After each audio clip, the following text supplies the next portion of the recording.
I'm not much of a nature buff, but there's something about standing among those colossal redwood trees that grips you by the soul. Not that I'm the poetic type. Anyway, this all happened a while back when I was visiting Humboldt Redwood State Park. It's up north in California and can be quite the trek from the usual tourist bustle. There's this extraordinary tranquility there. It's a bit like stepping into another world. I've seen pictures, sure, but no picture ever did those trees any justice. What you can't see in pictures is that profound stillness that hangs in the air, only broken by the occasional sigh of the wind through the branches. It's humbling, standing there, dwarfed by these gnarled giants that stretch up into the sky. It seems like they're almost touching the clouds. I remember it was a bright, cool day, with the air smelling of damp earth. Fragments of sunlight pierce through the trees. The awe those trees inspire, it warrants respect. And the cool shade those leafy behemoths cast, it made for a nice respite against the afternoon sun. I fancied a quieter hike, preferring the lesser-used trails to the more populated ones, where you'd bump into folks every couple of yards. I'd much rather run into squirrels than the weekend warrior crowd. So off I went. It was during one of these solitary treks, off the beaten path, crunching over the thick blanket of pine needles, that I had this eerie encounter. I must have been about half a day's hike in, heading towards a place called Tall Trees Grove. Now, if you know your trees, you'd know those towering redwoods can live up to a few thousand years. Talking about some serious old-timers here. I appreciate them, the silence, the sense of calm they exude. A guy could lose himself in a place like that, in a good way, of course. I was well into the underbrush by then, maybe getting a bit too comfortable in the silence and the raw beauty of it. There was a light filtering down through the trees. The forest was chiming with the soft rustle of leaves and the far-off call of some bird. That's when I heard it, a low rustle different from the movements of the other creatures in the forest. It sounded like there was something big stirring close by.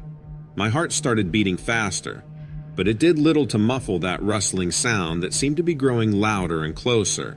Gradually, the natural sounds of the forest stilled, replaced by an ominous quiet that smothered everything in its presence. My mouth turned dry and I had this strange feeling, something I can't describe. Needless to say, that half-day's hike back to safety felt a whole lot longer right about then. I strained my ears to hear something, anything that might clue me in to what was traipsing around out there. I couldn't see anything and hoped it was just a deer rustling in the underbrush, but my gut was saying something different. There was a distinct sensation of being watched, of being hunted. I can't describe it any other way. The eerie quiet continued, broken by my heavy breathing and the pounding of my heart in my chest. It felt like I had trespassed some untold boundary, and something was not at all happy about it. And that was when I first saw it. It was a flicker of movement out of the corner of my eye. There was definitely something out here. An uneasiness coiled at the pit of my stomach, whispering warnings that things were about to get dangerous if I stayed there. I spun around, squinting towards the source of movement. The forest was gathered in silence again, the birds and critters themselves seemingly holding their breath in anticipation. Craning my neck, I caught sight of what every instinct of mine was screaming against. There was a pair of yellow eyes glaring from the shaded undergrowth. Its eyes had an unnatural shine to them, sort of glowing in a way that froze me on the spot. The enormity of the being attached to those golden glowing eyes is something that I find hard to describe. Standing on two legs, it carried a chilling resemblance to a dinosaur, or maybe a lizard. The way it moved upright was remarkably humanoid, and yet it was very much not. Its head, now that was a sight I won't ever forget. It reminded me of a monitor lizard, and sported a wicked set of sharp teeth. The sight of those teeth paired with the fearsome claws that ended its scaly limbs left a sinking feeling in my belly. I knew then I was in trouble. Big, terrifying trouble. I can't really articulate the fear that encounter triggered in me. I felt acutely aware, in that moment, that this creature, alien to my world, was not to be trifled with. It was the predator here. I was not. With a final glare, it lumbered into the concealing underbrush. The way it moved was strange but silent. much too silent for a creature its size. For whatever reason, it had decided to leave me alone. I don't know why, but I was grateful. I felt my knees buckle as I sank onto the ground, shaky breaths echoing in the sudden stillness. I stayed there, frozen. My mind was muddled with terror, confusion, and relief all at once. I mustered every ounce of courage left in me, bolted onto my feet, and retreated from where I had come, half expecting the creature to lunge at me any moment, but it was gone. The forest felt different around me then, the trees no longer familiar, the paths stranger, fraught with an unseen danger that was far too real to ignore. I could barely remember my way back as the adrenaline carried me through the untrodden paths and back to the safety of civilization. That experience, it shook me to the core. I've since found myself turning it over in my mind incessantly, wrestling with the reality of what happened. Was it real, or just my imagination playing tricks? If it was real, then what was that thing? Days turned into weeks. The memory stayed, gnawing at the edge of my mind. I haven't visited that forest since, nor any other for that matter. I couldn't shake off the eeriness that encounter left within me. Needless to say, the carefree man that entered the forest that day was not the man who walked out.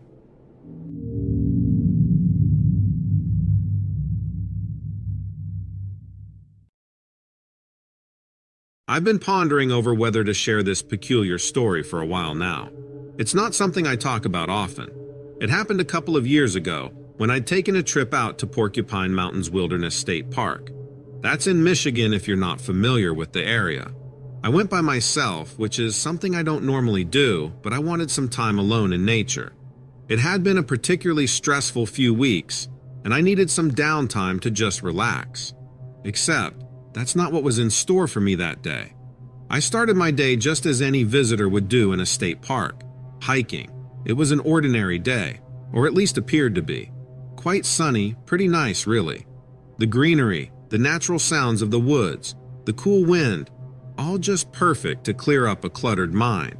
The trails in the area were well marked and there weren't many folks around. I was surprised, given how nice of a day it was. Hours trickled by unnoticed. I spotted a few squirrels and deer along the way. Birdsong filled the air. It was just what I needed. However, as dusk settled in, I found myself on a less trodden path. I'm not sure how exactly I got there, if I had accidentally made a wrong turn, or if this was just the route. But the landscape started to get more rugged than I was prepared for. But the beauty of it, this seemingly untouched spot of nature, it was too perfect to feel any regret. Out of nowhere, I caught an odd feeling, creeping up the back of my neck. You know how you get that weird feeling when you can't see anything out of place, but somehow you know you're being watched? Yeah, that one. I suppose the woods felt somewhat silent, quieter than it had been. The chirping birds had receded, and a certain heaviness hung in the air that didn't seem to be present before. Initially, I chalked it up to the wild playing mind games. It was getting dark and there was an undeniable creepiness to the woods at night. Maybe there's nothing out there, but the shadows obscured my vision enough to be worried. If there was anything out there, I likely wouldn't know it. A weird rustling sound then broke the silence, far behind me in the undergrowth. It sounded too heavy to be a small critter. I turned around, peering into the darkness, but I saw nothing. I was spooked. I decided to head back. My way back was plagued by that unsettling feeling of being watched. I swore for a moment that I heard a soft laughter, or maybe a whisper. I know it sounds crazy. It was like the wind was churning out whispers through the trees or something. I didn't know what was going on, but I knew I wanted to get out of there. The hair on the back of my neck stood up. I tried to stay calm and told myself that it was just the wind playing tricks on me, nothing else. But what happened next was something straight out of a nightmare. Out of the corner of my eye, I noticed a fleeting movement in the shadows. Every time I turned to face it, the shadow had vanished. I couldn't shake the feeling that something was toying with me, like how a cat plays with a mouse before it kills it. And then there it was. Standing in the clearing under the moonlight was the silhouette of what looked like a man. He was tall, maybe about 7 feet or so, lanky and silent. The sight was jarring in such a remote wilderness setting. I continued staring at the strange person, fear spreading like ice in my veins. The silence returned, only this time it felt loaded.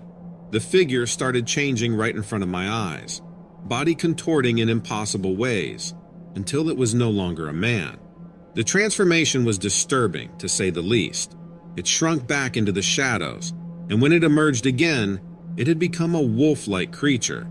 Its eyes were glowing, or at least seemed to under the moonlight, but the wolf wasn't quite right. If you saw it wandering around the wild, you would recognize it as a wolf, but you would be able to tell something was off about it. You might not be able to pinpoint it, but you would know. The creature was tall and agile. It moved around the clearing before turning to look straight at me. Caught in its gaze, I felt a sudden danger, an all-consuming dread. The wind picked up again, carrying with it a musky and earthy scent, like a rain-soaked forest floor. Then, out of nowhere, it started laughing that got louder over the mix of rustling leaves and my pounding heartbeat. It was a human-like laughter, chilling me to the bone. I won't lie. I ran. Any bravado evaporated in the face of what looked inexplicably supernatural. I could hear it behind me as I ran, the soft padding on the forest floor, closing in on me. But then, just as suddenly, it was gone.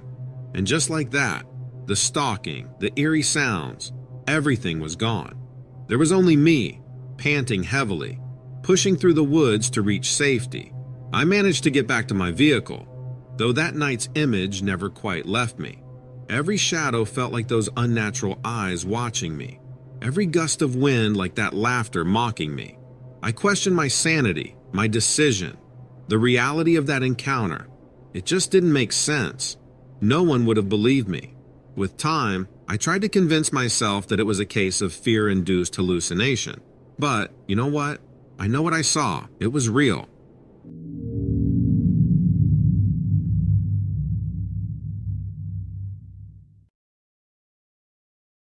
This took place in Roan Mountain State Park, Tennessee. It was back in mid-July a few years ago. Let me pause here for a second and just tell you about Roan Mountain because it is something else. It sways between hauntingly beautiful and deceptively serene. When I was there, it was the middle of summer. It was uncomfortably hot in most places, but at Roan Mountain, the world was different. The air was clean and cool and carried that rich, earthy aroma that was only found in the forest. I'm a programmer by profession, and at times it's like I can almost feel the zeros and ones in my brain mingle with the bustling of city life. So, I decided to drive down to the state park to get away from everything. Just me and a duffel bag of camping gear, craving for some quiet. Upon arrival, I remember being taken aback by how green everything was. I mean, I had seen photos, but they didn't do the park justice. Not in the least. I spent the first day hiking around, absorbing as much of the peaceful atmosphere as I could. It felt invigorating, being closed off from the rest of the world. In the evening, I decided to set up camp near one of the hiking trails. For the most part, it was just your typical camping setup. Tent, small fire pit, camping chair, the works. I remember sitting there, the warmth from the fire playing on my face, and just listening to the ambient sounds of the wilderness. I must have been sitting that way for hours, just staring blankly into the fire. But this tranquility didn't last long. At some point in the night, I remember peering into the fire and noticing that the flames seemed somehow different. They were devoid of their usual vibrant tones of yellow and orange, and were tinged with an iridescent, almost a teal hue. I struck it down then to maybe some logs still being damp or something along those lines, but could not shake the eeriness from my mind. It was around that same time when things started to go downright bizarre. Just as I was pondering on the strange color of the flames, my senses perked up to an unfamiliar noise, a hum. It sounded almost mechanical in nature and was very much out of place in the quiet wilderness. I couldn't pinpoint its direction. It seemed as if it was coming from everywhere and nowhere at the same time. But I remember freezing up, my gaze locked onto the odd glow of the fire as the hum got louder and more intense. I wasn't exactly a woodsman, but I didn't have to be to know that the buzzing didn't belong to any ordinary beast of the forest. But there was a split gaping second of pure silence before everything around me seemed to change. The night sky suddenly had this weird sheen, like it was made of metal. It was like I wasn't on Earth anymore, like I was in some sort of diorama. Picking up my flashlight, I scanned the area only for the blinding beam to illuminate nothing. What I felt next is somewhat of a struggle to describe. It was as if time slowed or even stopped completely. My perception of reality was off. I felt a buzz in the back of my head, like a swarm of bees had lodged in my brain. And then the tree line was suddenly bathed in pulsing neon lights, like you were in downtown Nashville. There was something above me, but the blinding lights obscured it from my vision. All the silence of mere moments ago shattered into a turmoil of amplified insect noises, rustling leaves and that hum, reminiscent of a giant Tesla coil. Stunned, I dropped the flashlight. My rational mind was wrestling with the bizarre situation, but my gut instinct, the primal part of my brain, was screaming one word: run. And run I did. Dashing away from my campsite, I slid between the trees, the blaring lights flashing intermittently between their thick trunks. I can't say exactly how long I ran, but at some point, the overwhelming noises receded into a murmur, and the lights seemed to dissipate. I dared to look back, only to find nothing. No lights, no sheen on the sky, no alien hum. Perplexed and panting, I stood in the fringe of the strange reality that had momentarily engulfed me. Navigating through the moonlit trail, I finally found my way back to the campsite come morning. My tent was untouched. The fire dwindled down to ashes, and everything was respectably ordinary. As if the spectacle of lights, the mechanical hum, they all just never happened. My experience at Roan Mountain left me with some profound thoughts. I don't want to be that crazy guy talking about aliens, but I don't have another explanation for it. There was something behind those flashing lights in the sky, and it wasn't anything from the natural world. Yeah, maybe it was some strange military craft, but then, explain everything else. How did it turn my campfire blue? And what was that strange metallic sheen coating the sky that night? I think there's something else out there. Maybe people don't want to talk about it, but it's there nonetheless.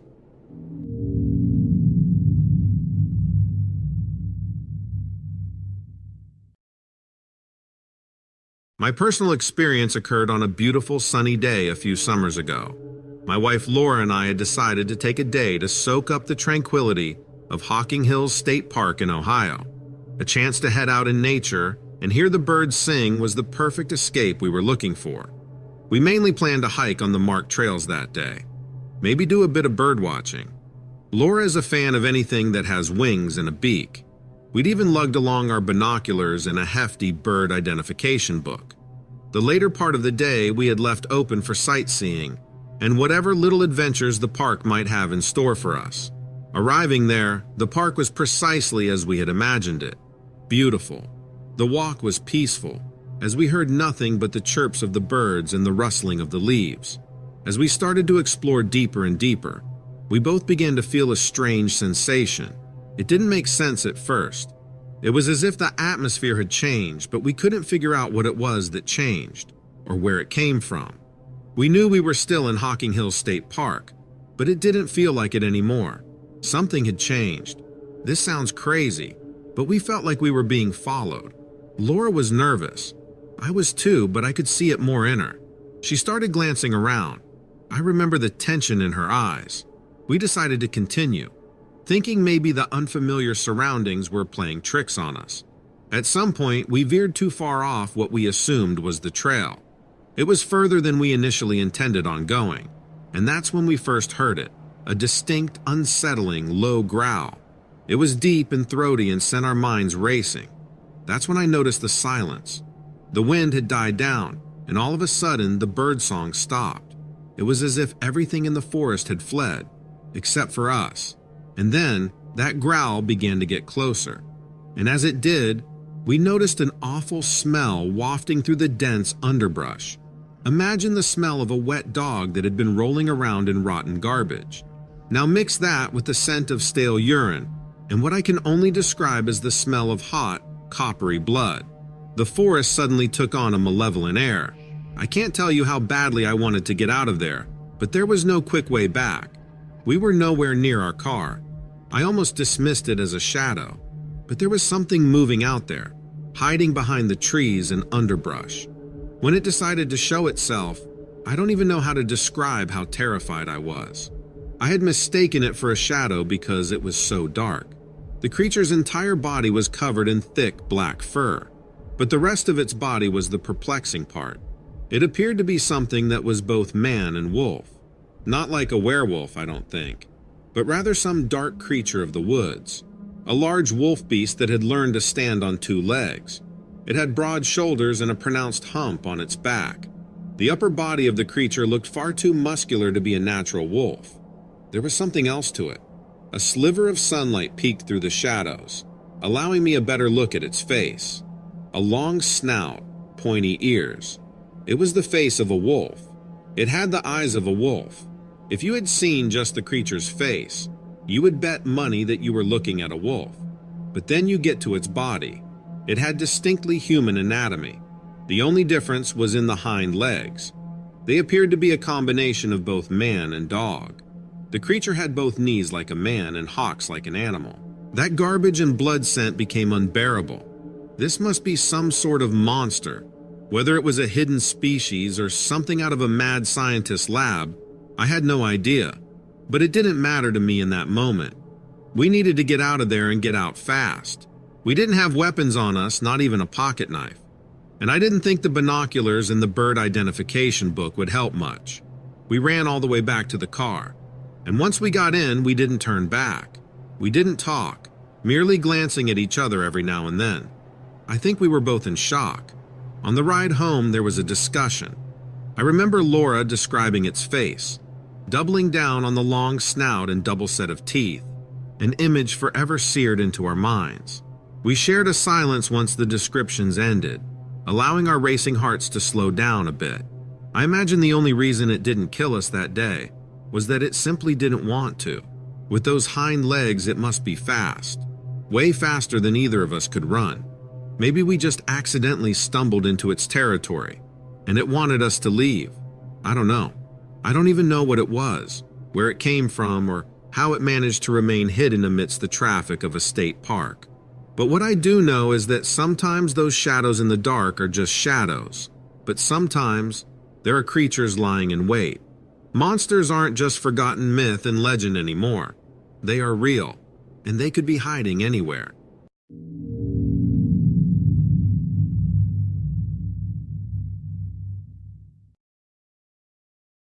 So, it was the summer of 2015, around mid-July, if I remember correctly. My wife Gina and I decided to take a trip upstate to visit Tettegouche State Park in Minnesota. We always like getting away from the city bustle and immersing ourselves in nature. That weekend was especially beautiful. The sun was out and the air was filled with this sweet smell that's everywhere in the park.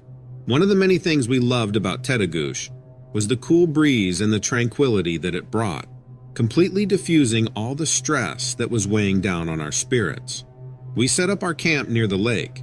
It was a perfect spot, providing an unobstructed view of the sun, setting over the expansive waters of Lake Superior. It was breathtaking. We spent most of the day hiking the park's iconic trails. Gina has a thing for waterfalls, and Tettegouche has plenty. We visited the highest waterfall within Minnesota, and then we had a delightful picnic near yet another waterfall. We spread our blanket and simply took in the serenity of the place as we munched away. One thing we both enjoy doing is bird watching. Both equipped with our binoculars, we located and identified many different birds that day. One of our favorite catches was the bald eagle, even though they are fairly common up here. As the sun was setting, we decided to take a stroll around the lake. It was then we noticed something unusual. The woods were silent, eerily silent. It wasn't the usual silence that envelops the natural world after sunset. It was a different kind of unease. Walking on the path by the lake, I caught a glimpse of something in the corner of my eye. Turning to see what it was, my eyes fell on something that I couldn't quite comprehend. It stood by the edge of the woods, staying far enough away to be shrouded by the growing darkness, but near enough that its massive silhouette was visible.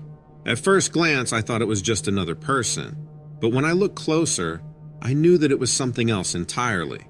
Now, I'm a pretty big guy myself, standing at 6 feet 2, but this thing, it was bigger, much bigger. I could see dark, possibly brown or even black fur covering its body. Or was it hair? I couldn't quite make it out. We looked at each other, Gina and I, and then back at the figure. It hadn't moved an inch, just standing there like an ominous, silent sentinel. The smell of rotten eggs hit us then, strong and nauseating. Did you hear that? Gina's whisper brought my attention to the deep, rumbling growl that seemed to come from the monstrous figure. It was a sound I'd never heard before, and it chilled me to the bone. The figure still hadn't moved, and yet, it seemed somehow more menacing now. Quietly, very quietly, we began to retreat, never taking our eyes off the thing that was hidden in shadows. The growling grew louder, and the smell intensified. We needed to get back to our camp. I knew that much. That thing didn't want us there, and I wasn't about to argue with it. As we backpedaled, our eyes still locked on the figure. The bottom of my boot scraped against something on the ground, and I stumbled. The noise was minute, but the stillness of the otherwise serene dusk amplified it. Instantly, the shadows seemed to leap into movement. A large, rugged hand appeared, a hand that could easily have been mistaken for an ape's. Light brown hair covered the arm that extended out of the shadow, and for the first time, we saw a hint of the face from which the growl had emanated. In that instance, up close, the creature wasn't as enigmatic as its silhouette had suggested. I've never seen anything like it. It had a strong, cone-shaped head tucked into these massive shoulders. Features too familiar, and yet different than they should be. It had strong features, but I remember its eyes the most. Eyes that held a spark of curious intelligence. A primal fear gripped us. We were looking at something prehistoric, a primitive man, or perhaps the missing link between man and ape on the evolution train. There was a vaguely rank, almost garbage-like smell, much worse than that rotten egg smell, surrounding it, making it even more unbearable. Just as suddenly, it let out a loud yelp. It was a guttural, horrifying sound that seemed to make our very bones vibrate. We bolted. Somehow we made it back to camp, but that didn't alleviate our fears in the slightest. In the safety of our tent, feeling the ground still tremble from what we presumed was the creature's movement, we huddled close. Had it followed us? We didn't know and didn't dare look.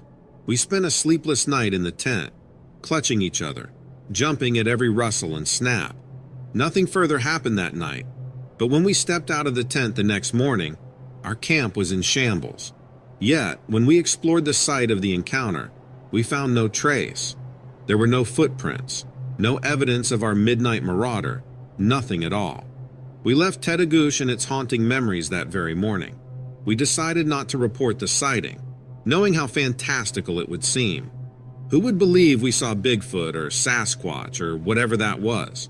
We still visit national parks, but we haven't gone back to Tettegouche. We can't. At least not for a while. Over the years, I've told the story to close friends. Some believe, some don't. Even caught a whiff of that same sickening scent a time or two, on other trips. Each time it brought that memory rushing back, and I know now to get out of the area as soon as I smell it. I don't know for certain what we saw. I have my ideas, but they've been ridiculed one too many times. I leave it up to you and your audience to decide what to make of it. After all, truth, as they say, is stranger than fiction.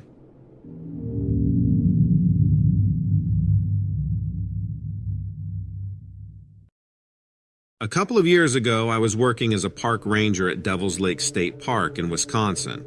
I loved everything about that gig: the early sunrises, the cool evening breezes, the quiet serenity of nature, and even the occasional wild animal that took a shine to me.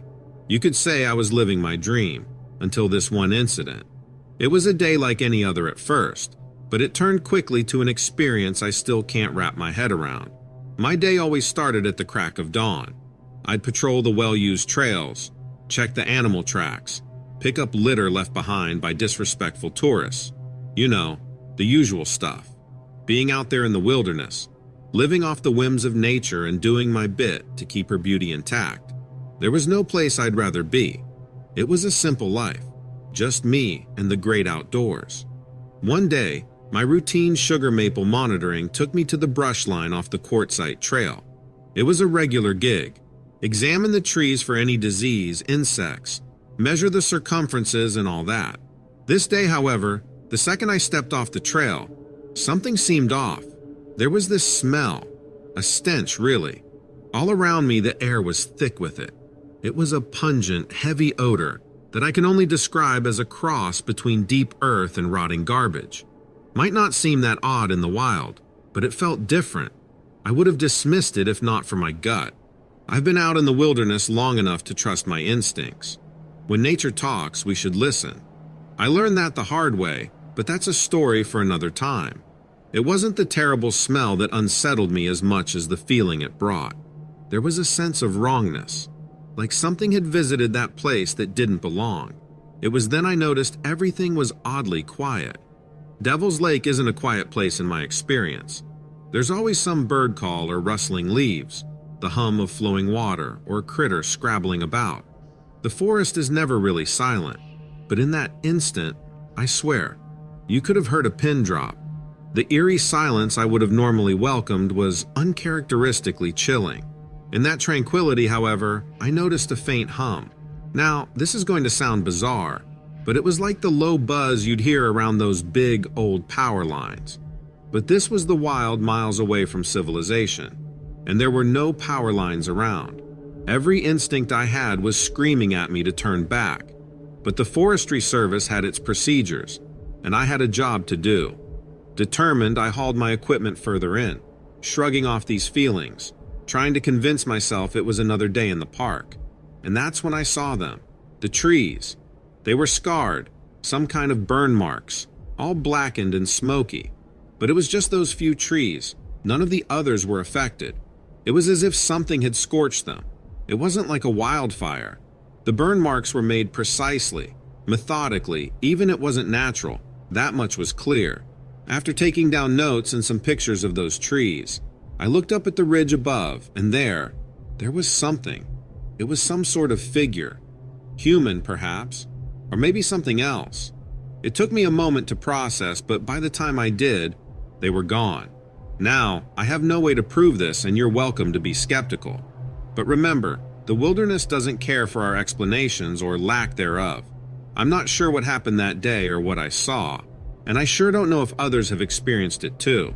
But one thing's for certain, there's something else out there besides us. So there I was standing among the damaged trees, with that increasingly uncomfortable buzzing in my ears, the kind you'd probably hear if you stood beneath a giant power transformer, which was absurd given that I was way out in the park, miles from any power source.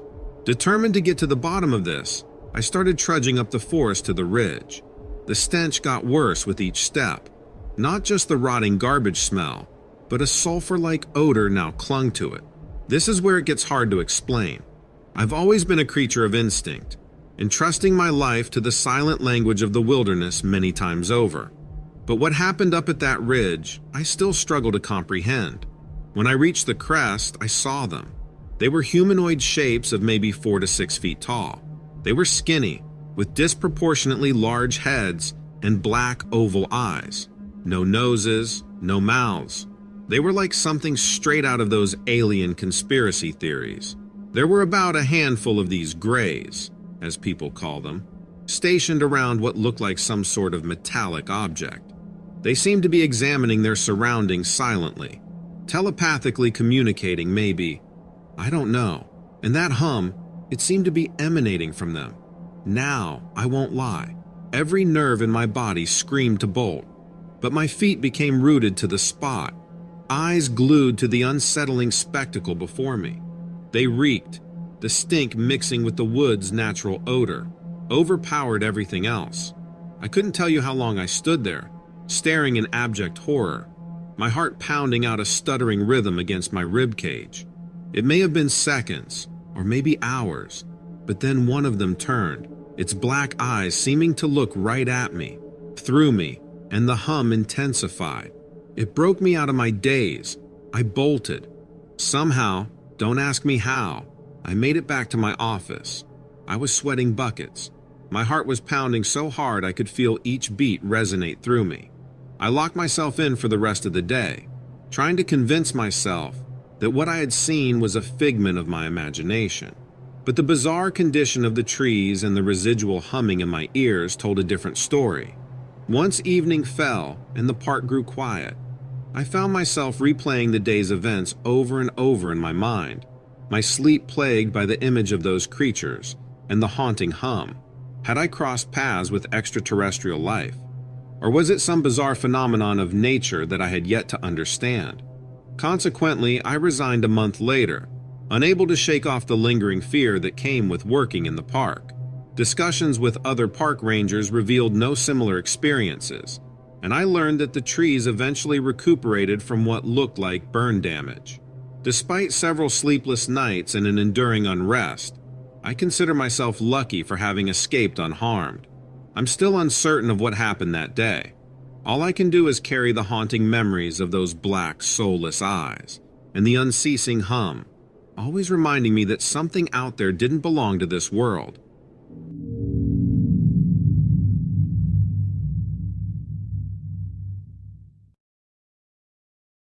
I've been a park ranger at Channel Islands National Park for over 10 years now. The park is located off the coast of Southern California, near Los Angeles. I've amassed a number of strange stories over that time, but this takes the cake. Most of my tales are about strange people or usual wildlife encounters. All of them have some reasonable explanation in the end, except for this one. I try to watch out for the park and all of its inhabitants, human and animal. This happened during a routine patrol. Things took an unusual turn, to say the least. It was a fine, sunny day to start. That piece of paradise we call the Channel Islands was all shades of greens and blues. And against this backdrop of lush nature, there I was, doing my regular checks. Over the years, I've developed a rhythm for these patrols. I check on the wildlife trails we have tracked and maintain our remote cameras, while soaking in the serenity of the park and its unique landscape. This particular day was no different. The sun was warm, the gulls were loud, and the air was salty. The sea was calm as I patrolled along the remote section of the park. It was peaceful, so damn peaceful, considering what was to come. I remember gazing out at the expanse of the Pacific, watching a container ship in the far distance, and thinking how strange it was that two such worlds existed so close to each other. There was minimal activity in the woods that day, just some deer grazing and squirrels scurrying through the bushes. I was finishing up the day's checks, planning to head back when it happened. I wouldn't say I saw it first, but rather I felt it. A gust of a wind picked up, sending a chill down my spine. It was a cold that didn't belong in the sunny weather. The birds seemed to quieten, and a different form of silence took over. Now you might think I'm exaggerating here, but when you've spent a good portion of your life in the wilderness, you learn to heed these signs from nature. I've always believed that our body speaks a language that's older than words, a primitive form of communication that taps into the instincts we hardly use in the civilized world. And my instincts were blaring sirens. Something was off. I scanned the area for what could have caused the sudden change. That's when I noticed ripples dancing across the otherwise still surface of the water. But they weren't like something caused by wind or a moving boat. It was as if something beneath the water was stirring it. As a seasoned ranger, I'm well versed with the diverse marine life around the islands, but this seemed different. I moved closer to the shoreline, curious and cautious. I saw a shadow in the water, a large one. It wasn't quite identifiable, neither a whale nor a school of seals, the usuals we get around here. There was a strangeness about it, something that unsettled the calm sea. This thing, whatever it was huge, its shadowy form undulating beneath the clear water. It seemed to glide, smoothly, purposefully. But before I could even make out more, it dived deeper into the sea, away from the coast and my prying eyes. You know the funny thing about such unexpected encounters? One moment, you're the watcher, the observer, the protector, and the next, you're nothing but a confused, curious bystander, trying to make sense of the strange hand you've been dealt. I thought that was the end of the wilderness's odd show, but it felt like the calm before a storm. Out of nowhere, a baffling sound cut through that silence. A bellowing roar. thunder-like and guttural, echoed off the surrounding cliff faces. But it wasn't your typical thunder. The sea and the wind carried an undertone of a growl, originating from the depths of the sea itself. This sound was like no marine or terrestrial creature I've come across in my years at the park. If I had to describe it, I'd say it was like the wrath of the ocean and the eternal wild all woven into one strange sound. I couldn't help but move closer, despite the building tension. My curiosity got the best of me. The ocean, which a moment before mirrored a sheet of glass, lashed and thundered, churning with bubbles and waves as if the seafloor was ablaze. It felt like an angry disturbance rippling through the sea's very soul. Suddenly, arcing out of the water, an enormous serpent-like creature rose up from the depths. This was not any known marine animal. It was titanic, easily dwarfing the nearby container ship I mentioned earlier. Outlined against the clear sky, its scale-covered body glistened in the sun. It had broad, fin-like appendages that it used to suspend itself above the waves. Its eyes were eerie, hypnotic even, but not in a gentle way. Rather, they carried an unsettling malice, a malevolent intelligence I've never seen in any animal's eyes before. The brine-filled air grew thick with stench. My nostrils were assaulted with a scent as old and distinct as the ocean itself mingled with something foul. The sheer terror of that sudden reveal made my heart race. But before I could react, with a thunderous thrash of its body, it dove back into the now raging waters, creating a whirlpool so fierce the whole shore trembled. Then, as suddenly as the creature had appeared, it was gone. Some might call it a monster, but I'd say it was just another citizen of the wild that we're yet to understand. In the following days, my thoughts kept drifting back to the encounter. It was like watching the park emerge from a shared dream, with the deer grazing, the foxes playing, the birds singing. Everything slipped back into its harmonic routine, as if the chaos was a forgotten echo. You know the best part about being a ranger? It's the privilege of witnessing nature's obscure tales, told by no humans but shared by the trees, the sea, the soil, and the air. This incident is another of these stories. Living at the edge of civilization brings such encounters, reminding us we've only begun to unravel the mysteries tucked away in this vast, beautiful wilderness.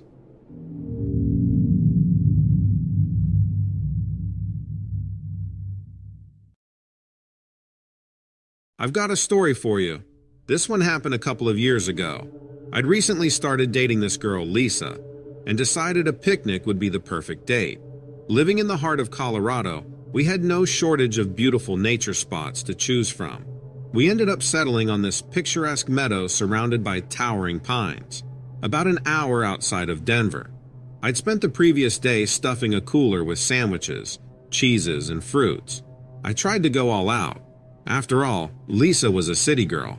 She'd only just moved to Colorado, and I wanted to show her the relaxation of a laid-back, outdoorsy lifestyle. This meadow was perfect. It was like something you'd see on a postcard. We laid out the red blanket, started unpacking the food, and we're having a hell of a good day. The sun was beaming and there was just a hint of breeze. Lisa was laughing at my terrible impressions, and for a while everything was going well. Then, feeling the heat of the day, we both dozed off. I don't know how long we slept, but it was easily close to an hour.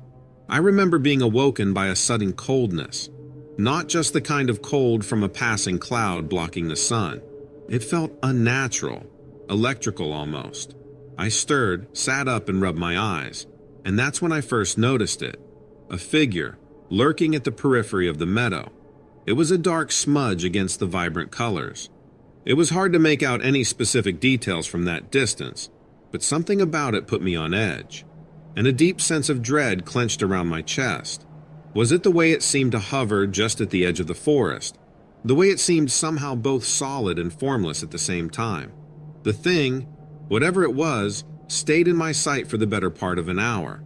We stayed close to each other on the blanket, whispering about how we were torn between an urge to flee and a weird curiosity that held us rooted to the spot. Admittedly, we were both freaked out but tried passing it off as a bear or some other wildlife. But the sense of unease stayed. It didn't help that the figure was unsettlingly man-like, but hazy, almost blurry. It was like looking through frosted glass. Our little relaxing picnic had been tainted by a sense of dread that was hard to shake off, at least as long as that thing was still there. Then began the sounds. Soft at first, a low hum that could easily be dismissed as the hum of insects or distant river, but it began to increase in volume, becoming a guttural, growl-like echo that seemed to resonate from both everywhere and nowhere. The last thing I remember is grabbing Lisa's hand and scrambling to our feet.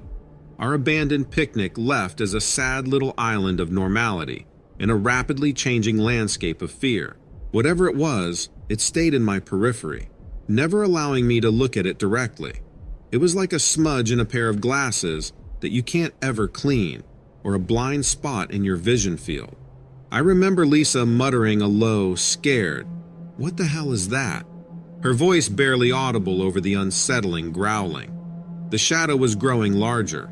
I don't know how, but it was significantly taller than it was a moment ago, and what I'd previously thought to be a trick of perspective appeared eerily like horns protruding awkwardly on its head. I didn't know what to say. All I knew was that we had to get out of there. So with Lisa's hand gripped in mine so hard it hurt, we began running as fast as we could in the opposite direction. Lisa was sobbing now, terrified, but I didn't look back. I didn't want to see it. I don't know how I knew, but I knew if I looked back, that would be it. With a sense of dread, I could smell it now. A strong scent of sulfur and something burning. By the time we reached the safety of our car, the menacing figure had vanished. We jumped in, and I roared the engine to life. Lisa was shaking as she turned around, her eyes wide as saucers. "It's gone," she said. Looking back on that event has never been easy. We'd run away from something we didn't truly understand. We knew what we'd seen wasn't human. It wasn't natural. We had no proof, though. I still can't step foot in that meadow. But you want to know the scariest part? When we got back to my home, we found a black feather. The damn thing followed us home. We never saw that figure again. But the smell, that terrible sulfuric smell, I would get whiffs of it in the house for weeks. It finally faded. But the fear, well, the fear never goes away. I can't prove we met a demon that day, but what else could it be? Remember, not everything is as it seems, and sometimes a beautiful day can turn into your worst nightmare. Stay safe out there.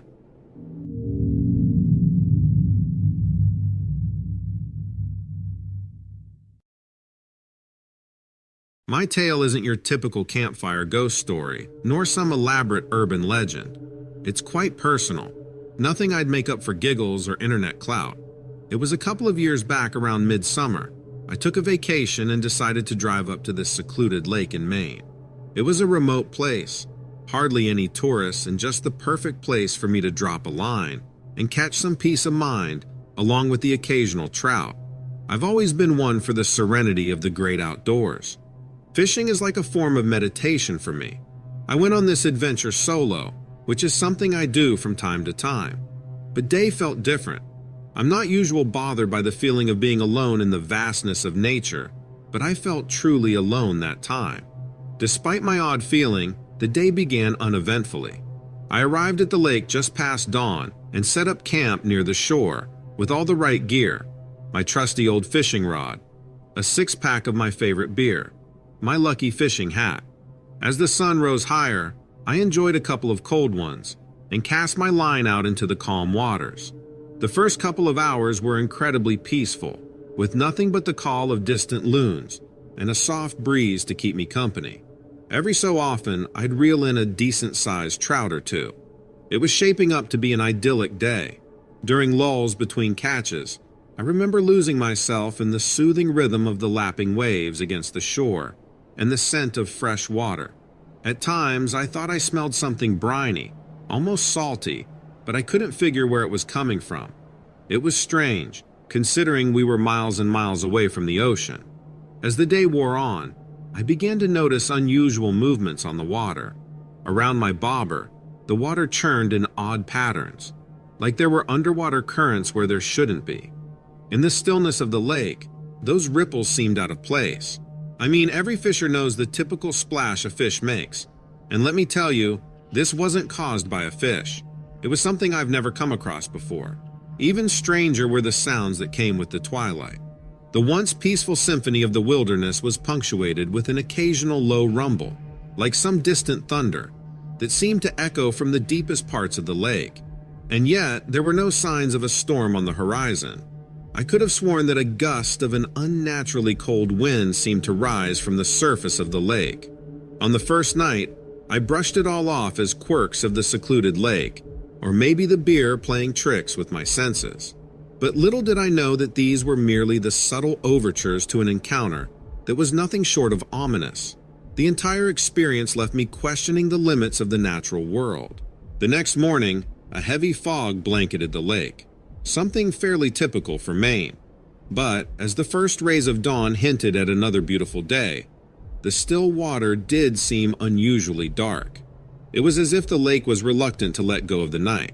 Regardless, I went about my morning routine, setting up my fishing gear while nursing a hot cup of camp coffee.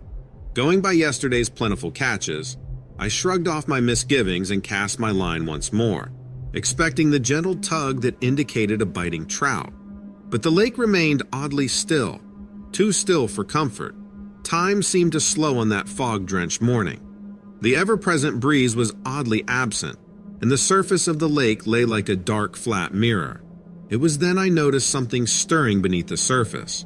Whatever it was massive. The water rippled in strange patterns. The lake came alive with a low, resonating hum that sent vibrations through the soles of my boots. For a fleeting moment, I saw something. Eyes glowing like underwater lanterns, fixing me with their hypnotic gaze. The immense shadow then shifted, causing a sudden swell in the water. With the grace and speed unexpected from a creature of its size, it dove deeper, leaving behind a visible whirlpool. The harsh reality of the situation hit me. I was not alone in this vast, isolated lake.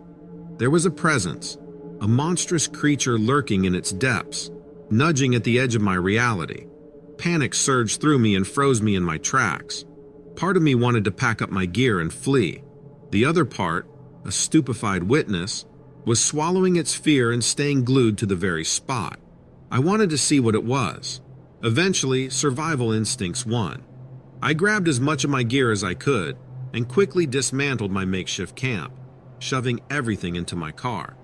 As I glanced back at the lake, the fog had lifted, but the aura of trepidation hadn't. The lake, once my sanctum of peace, had become a source of nightmares. Driving back home, my mind raced, filled with the image of those glowing eyes and monstrous silhouette. I couldn't shake the feeling that I was in the realm of a large predator. Later, hearing tales from other anglers, my chilling experience found me in company. Other people had seen this creature that inhabits this remote, seemingly serene lake. A charming summer getaway had turned into a visceral reminder of an unknown world, lurking beneath the tranquil facade of nature. Since then, I've kept my distance from the lake. Whenever I muster up the strength to revisit my memory, I'm left with a sense of foreboding. Despite the fear, though, there's a part of me, a stubborn fisherman part, that considers going back. Maybe one day I will.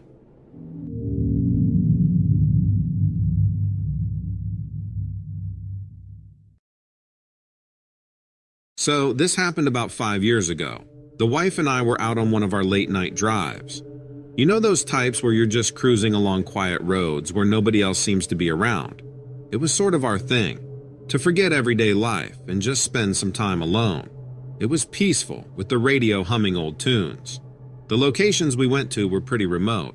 I can't exactly recall the name of the places we were offhand. We were just driving aimlessly.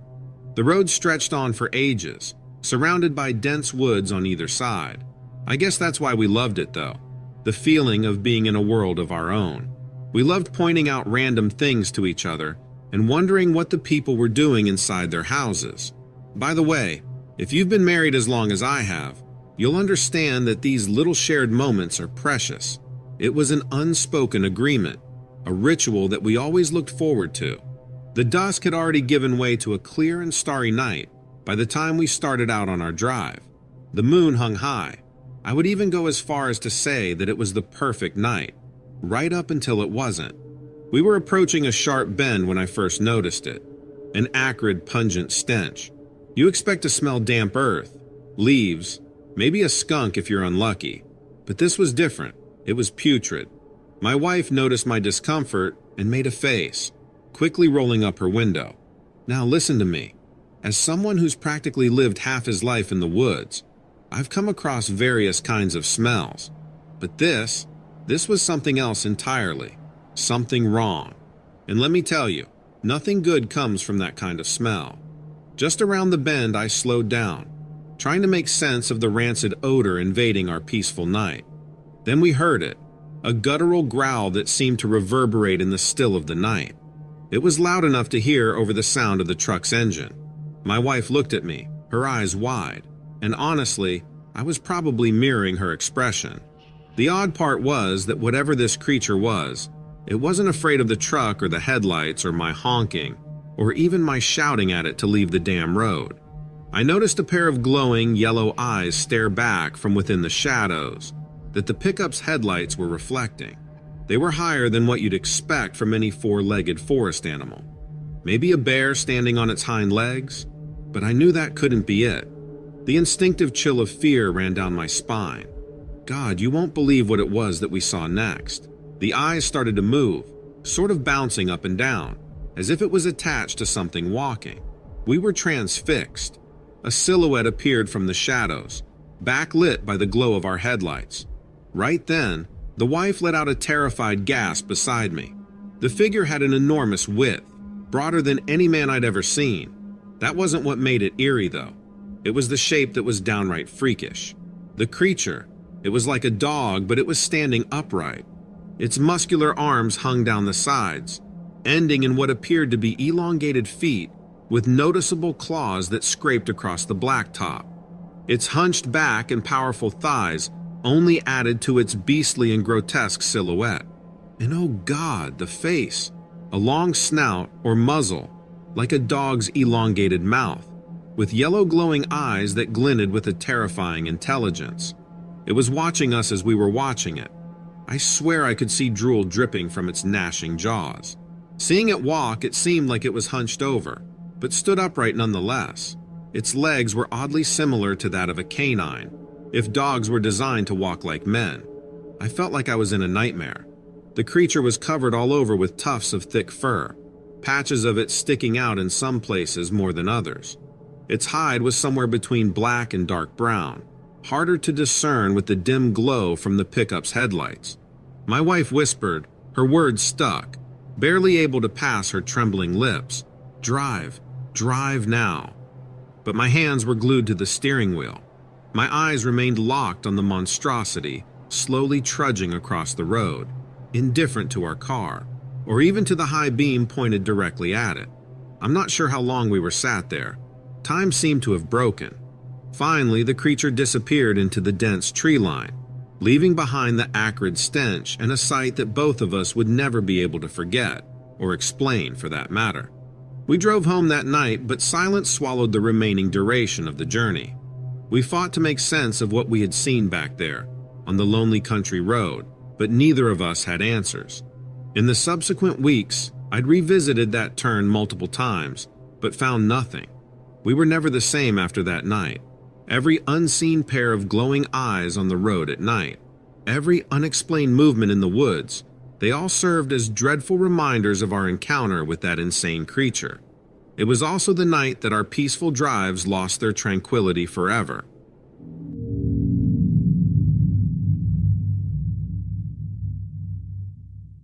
Hi, Donovan. Let me first start off by saying I love the show. I really liked the episode about that warehouse worker who was attacked by some creature you released a few months ago. I've got a very interesting story for you, and a picture that, well, no one can explain.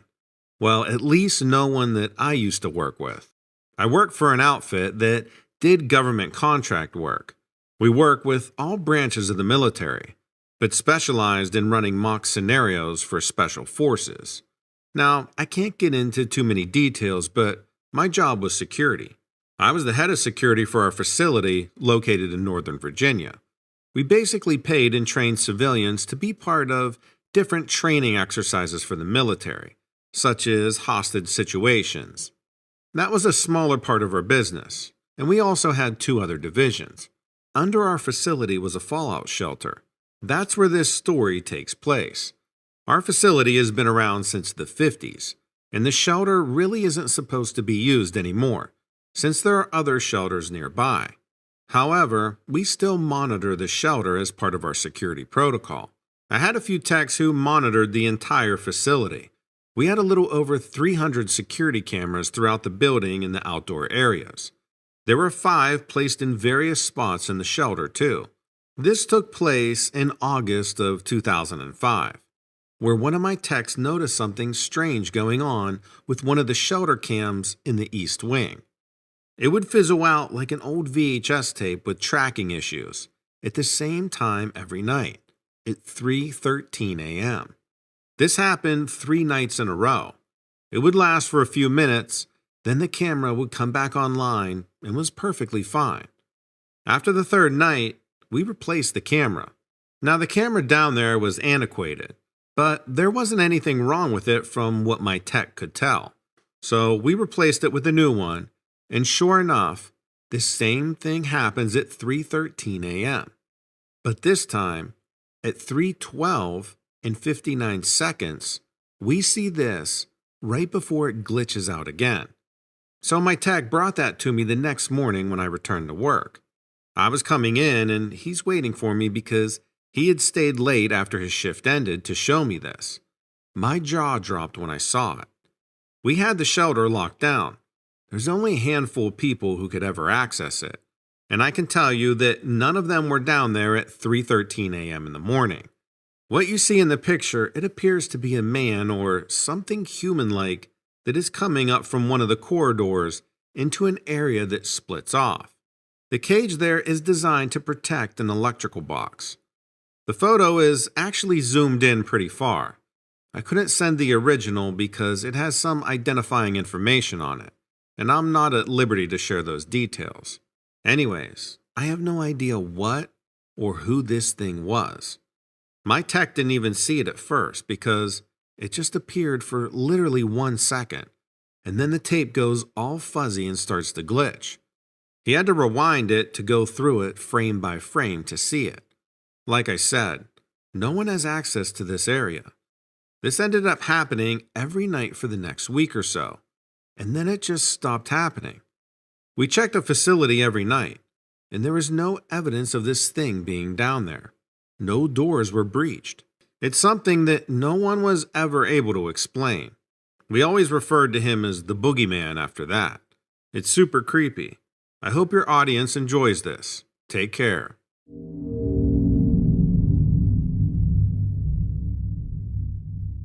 Hey there, Donovan. I had a really strange experience a few weeks ago that I want to share. I told a few of my friends about it, but they just laughed at me and said I imagined the entire thing. I was rambling around Cades Cove in Tennessee, and I finally found this really cool cemetery with a lot of old headstones. I'm kind of a cemetery nut. I used to do a lot of charcoal rubbings. I find the designs on the old headstones so interesting, much more so than the modern stones. I had wandered around for a while. I guess I had gotten turned around. It was time for me to head back out to the valley since I had a 3-hour journey ahead of me, but I couldn't find the gate where I'd come in. After about 20 minutes of following past, only to come up against yet another wrought iron fence, I was pretty irritated with myself. I started looking for another person to ask them where the gate was, but there wasn't anyone else there but me. I hadn't noticed it until I had to think about it. But the whole time that I was in there, I hadn't seen another soul. Now, I'm not the kind to usually get spooked out, but I was starting to feel a little apprehensive. It felt like I was trapped in there. I pulled out my phone, thinking I could pull up Google Maps, that app that can show you walking directions as well as your car, but I couldn't get my phone to turn on. That's when I got really impatient with myself, thinking that I'd let my phone die. And the worst thing was, I needed Google Maps to get myself out of Cades Cove. I was going to have to stop somewhere and ask for directions, and I hate doing that. I was seriously starting to think about hopping the fence. And then I noticed all the vines and wild roses, I guess, all winding through the fence, which means I'd most certainly get scratched up. I remember thinking, okay, that's weird. I didn't notice that before. And I started looking around, really looking now at my surroundings. There were fresh flowers on a number of graves. That was another detail that I was sure I hadn't seen before. When I got there, I had the impression it was just an old, forgotten cemetery. But obviously, someone still visited and put flowers on graves. It was then that I noticed a person some distance away, standing in front of one of the graves. I couldn't tell from where I stood if it was a man or a woman. All I could see was that it was a person dressed in all black, which made me hesitate to call out, like someone might be grieving, you know? I walked over there and waited, a respectful distance behind the figure. Now that I was close up, I could see that it was a woman, in a long black dress and a hat like older women wear to church. I stayed silent, just waiting, figuring eventually she'd turn around, and I could ask her which direction the gate was in. She eventually turned around, and I was a little taken aback. The hat had a black veil that completely obscured her face. It was a little unsettling, because I was unprepared. I couldn't even tell if she was looking at me. I said, "Excuse me, ma'am. I've got myself turned around. Could you please point me in the direction of the entrance?" She didn't answer, but she started walking toward me, closing the distance. I wondered if her silence meant that she thought I was rude to having disturbed her. Since she was obviously in mourning, I quickly said, "I don't mean to bother you." No response, but she kept moving toward me until she was so close I had to take a quick step back. But she kept coming. Suddenly, I know this part sounds crazy. She wasn't in front of me anymore. I mean, completely vanished. I even turned around to see if she was anywhere in sight, but she was gone.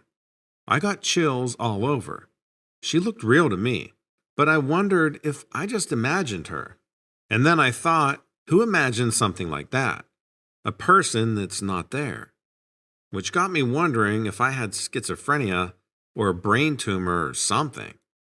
Don't laugh. These thoughts really went through my head, and it was a terrifying prospect to think of. Then I looked back at the grave she had been standing in front of. It looked freshly dug, and there were flowers at the base that I assumed the lady had brought with her. White daisies bound with a red ribbon. I looked at the headstone, and that's when I really freaked out. I started to feel dizzy. The stone said Jonathan Wilkes, 1838 to 1889. I couldn't believe what I was seeing, so I closed my eyes for a minute and opened them back up. It was still there, and the headstone had one of those cool skull engravings that you see on old graves.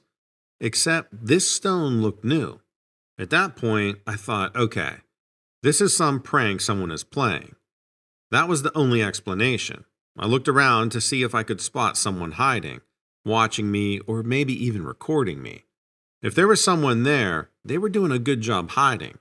I even called out, "Very funny, but obviously fake," and waited. But no one came out of hiding. So I thought about the woman, and I figured finding her was the only way to keep my sanity. She couldn't have gone far. I walked around, following the path to the center of the cemetery. Since it was on a slight rise, I figured I'd be able to better spot her if I stood there. I'm walking along, going up the hill and looking around, and everything seems different. It took me a second to figure out why. Then I realized there were no fresh flowers on any of the graves. And also, what I could see of the fence from where I stood was completely bare. No wild roses or vines. I literally got chills running down my spine. This looked like a different cemetery. I started moving quicker, close to panicking. Only one thought was in my head. I needed to get out of here right now. So I went to the nearest fence and climbed over, rather awkwardly, but still happy to be outside the grounds. Then I bushwhacked a little, heading downhill, and eventually found the road. 10 minutes later, I was in my car and glad to put that weird graveyard behind me. I got to the crossroads and automatically grabbed for my phone before remembering it was dead. But the screen lit up. It said there was a 35% charge left. Add that to all the weirdness, and I couldn't get out of the area fast enough. When I got back, I told some of my buddies about it. They all laughed and said I imagined the woman, the flowers, and the phone being dead. Then one of my friends who's familiar with the area got real interested, saying that he'd never seen a cemetery on that road. So in an effort to get someone to believe me, I agreed to go back with him a few weekends later. We drove up and down that road and all over the area, but we couldn't find that graveyard. I swear it was on that road, but suddenly it's gone. I'm seriously considering having a CT scan to make sure there's nothing wrong with my brain. Has anyone out there ever experienced anything like that before?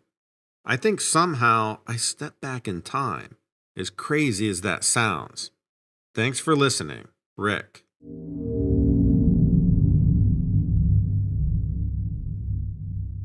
I used to think stories like these were pretty limited to just a few spots with very low population density. But it's starting to sound like these things really don't care how many people are around.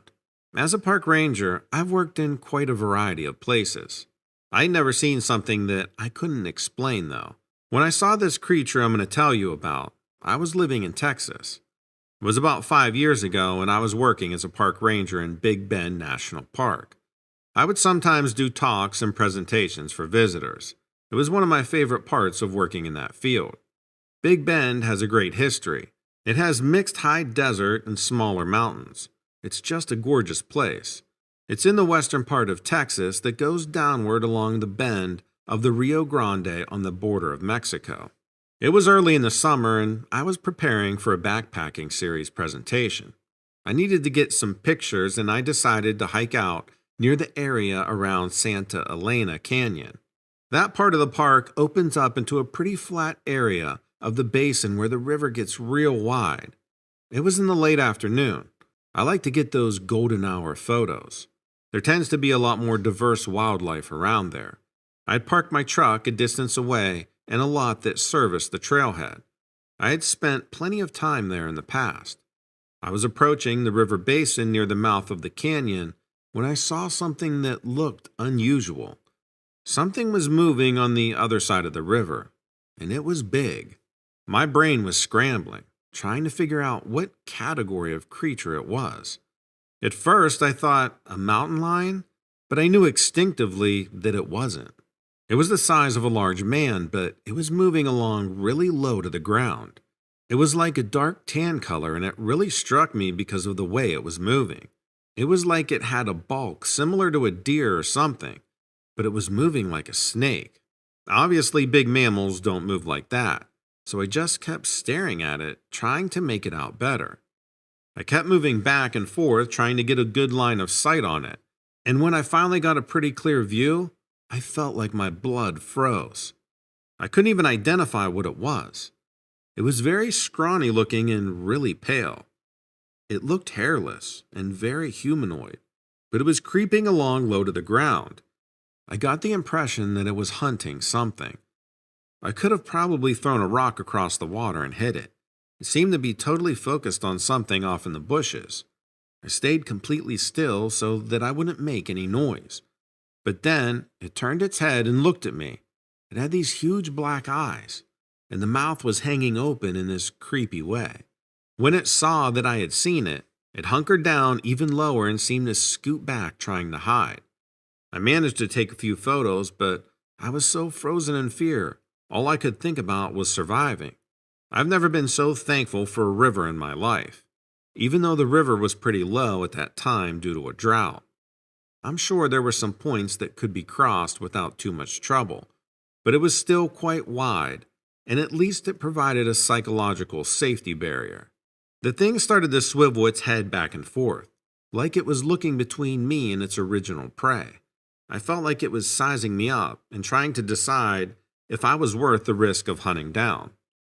My heart was pounding, but I maintained my forward-facing direction. I started to slowly back away. Then its gaze fixated on me, and it started making this weird clicking noise. I was terrified that it had chosen me to be its dinner that night. I'll never forget that part, just waiting for it to decide which direction it was going to choose. I don't know if it decided I wasn't worth it or if the river was just too much of a barrier or what, but I could feel that moment when it almost seemed to lose interest in me, and it went back to stalking whatever was over there hiding in the bushes. I was able to get back to the truck without feeling I was being pursued, but it still felt like one of the longest walks I'd ever taken, even though it wasn't really that far. When I got back to my truck, I didn't even leave right away. I felt like I just wanted to stay there and watch out my window, in case it had decided to follow me. My brain was desperate to know what it was. I was honestly wishing it would reappear at that point, so I could try to get some pictures of it from the safety of my truck. I always remembered being parked there, listening to the occasional sounds of the typical wildlife that I was used to hearing. I stayed until it got completely dark, but I never saw a sign of anything out of the ordinary. I reported the sighting, but it probably sounded like gibberish, and my photos were crap. I'm pretty sure I was shaking like a leaf when I took them. I never saw something like that again, but it took a long time before I felt at all comfortable out there. That thing looked like something out of a nightmare.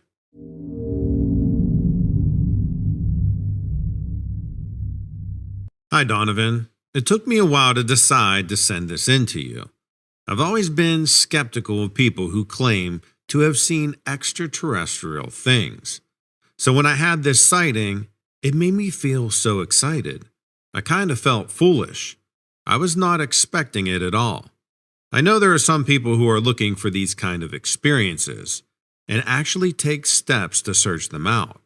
But I think it's more likely to happen when you're totally not thinking about it. I never mentioned it to my boss or my coworkers. I didn't want to be labeled as a kook, but I know when you guys read things on air, you don't use names, so I'm sending it in. The state park I work for is really one of the most beautiful places that I've ever been. It has a nice mix of beaches and trails, and you couldn't ask for a better environment to work in. It's the Emerald State Bay Park in Lake Tahoe. I don't even know if I should say the name. I wonder if that makes people flock to the area. This place already does get really crowded. I've been a park ranger for quite a few years, and this is the busiest place that I've ever worked. This experience I had happened in 2019. I had spent some summers out here with my family when I was a kid. My dad really liked to rent a boat and hang out on the water all day. So I loved this place for a long time. We would kind of alternate between here and Lake Havasu for our summer vacations. I never thought I would end up being employed here, though. During summer holidays, the place can be a madhouse. I was on duty on the 4th of July that year, and it was a really crazy day with all those people. After my shift, I decided to go up to Inspiration Point to take in the fireworks show. Lake Tahoe puts on one of the best shows in the country, if you ask me. I got myself some snacks and found myself a good spot to relax. I knew all the little secret areas, so I wasn't near any people. The show started off as usual and was fabulous. About halfway into it, I was looking off to the west a bit, and I saw several orange orbs start to float up toward the sky. I remember thinking something like, those must be some sort of those Chinese lanterns. Then, as I was watching them, I thought maybe they were embers from the fireworks or something. But they were incredibly bright, so that didn't really make sense since the embers would be fading. They floated up, and they seemed to form into kind of a W shape. They started to look like they were remote controlled or something. At first, they had looked like bright orange lights. But once they were up high, they looked brighter and whiter and started moving around. Then they kept going higher and started looking like stars. They obviously weren't embers, but then soared out of the middle of that W shape. there was this craft, or whatever you want to call it, that zoomed down lower and flew over my head. It was too fast for my eyes to really catch what shape it was, like fast as a bullet. It was still pretty high up there, but the lights on it were brighter than anything I've ever seen. And right after it passed over, there were like these little twinkles of light all in the sky right over my head. Like right over my head, not over the lake where the show was happening. The twinkles of light started making these incredible light streaks.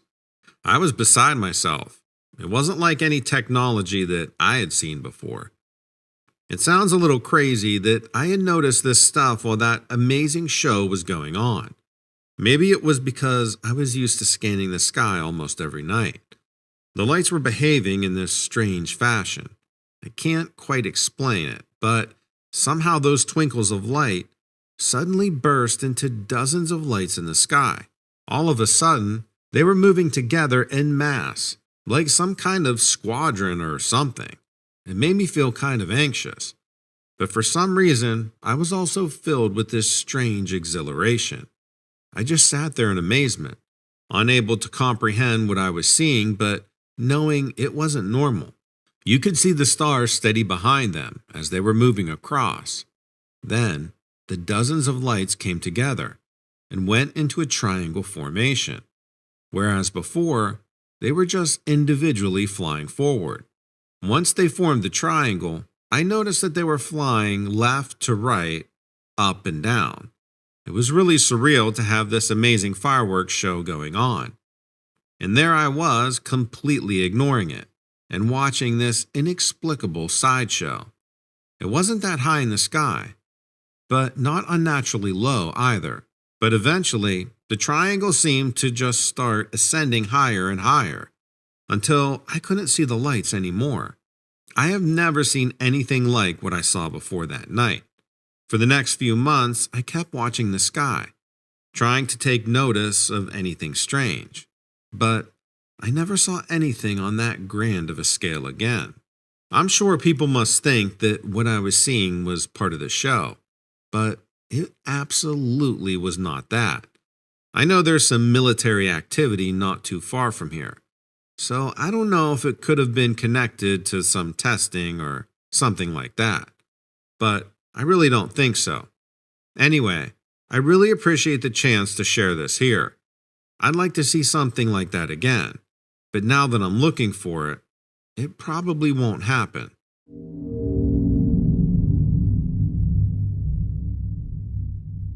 It had been a long day, and a particularly weird one at that. Things at work kept seemingly disappearing, and then showing up in odd places. My computer screen kept flickering on and off. And twice I lost work before I could save it. The last thing of the day was an electric pencil sharpener not working for me. On top of that, I just felt drained. My energy level was just non-existent all day. In fact, all week. I would wake up in the middle of the night. I don't know why, but there was this feeling I kept having. I can't really explain it. I know that sounds odd, but I just can't bring it to words. Maybe dread was the closest I could relate it to. Maybe that's too cliche. I don't know. People had begun to notice how tired I was looking. Dark rings around my eyes. Eyes that were more often than not bloodshot. I'd forget things. I'd lose my temper at odd times. I was a mess, really. After work, I came home and just dropped onto the couch. I didn't have any energy to do anything, really. I turned on the TV and flipped through the channels. I didn't even have the energy for that. I just left it on something and then I began to drift off, I guess. I don't really remember. That's when it happened. I was just lying on the couch. I remember opening my eyes and feeling strange all of a sudden. My arms had goosebumps, and I had a feeling of slight panic. I tried to get up, but I couldn't. I couldn't really explain why. My body just wouldn't move for me. Suddenly, it felt like there were hands on my shoulders, and something was holding me down. I tried to move.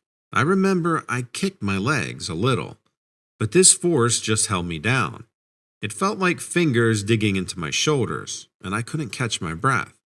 I swore for a second I saw the outline of a face. Not details or anything. Just the faint outline of a face, like these deep sunk eyes, sunken cheeks, and a mouth wide open, like it was inhaling something over me. I couldn't catch my breath. I started to really panic, and that made me move more. I started moving my shoulders and my arms, trying to push whatever it was that was on top of me. I could feel it holding me, but I couldn't feel it when I kicked up towards where it should be. Suddenly, it let go of me, and I jumped off the couch. The door to the room slammed shut. I can't explain it, but then I felt alone. I was covered in this cold sweat. I was feeling dizzy. I started to walk towards the kitchen when the TV suddenly shut off, then turned on again, the volume turning up higher and higher. I covered my ears with my hands and tried desperately to turn it down with the remote. The TV just turned off. It felt like something knocked me over. I fell to the floor and I could swear something jumped on me, pinning me down. I had this huge pressure on my chest, so much so that I couldn't breathe. I tried to get up to call out, but I couldn't. Then the room began to spin, and everything went dark. That's when I woke up 3 hours later. I got my keys and ran out the door for my car. I didn't know what else to do, so I drove to the hospital. Apparently, I looked pretty bad, because they took me in immediately and hooked me up to fluids and had me in a bed. 3 bags of saline and 48 hours of uninterrupted sleep, and I could feel somewhat normal again. The doctors and nurses asked what happened to me. What could I tell them? I didn't know what to say.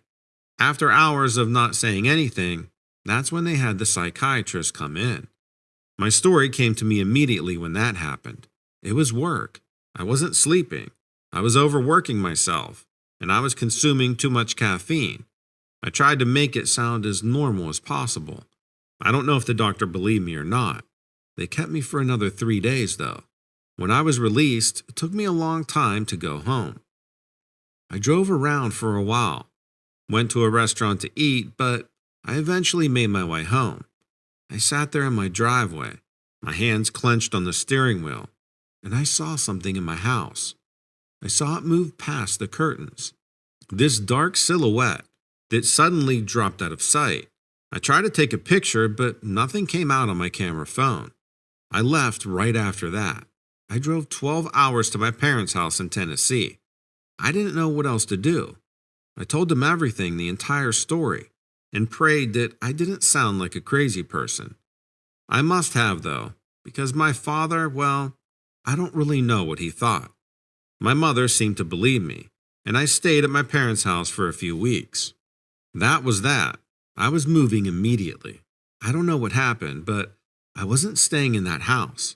As soon as I could, I had it up for sale and got my stuff out as fast as possible. We moved out during the day, and I spent as little time as possible in there. Things happened to the movers and my parents as well. Things would disappear in the house.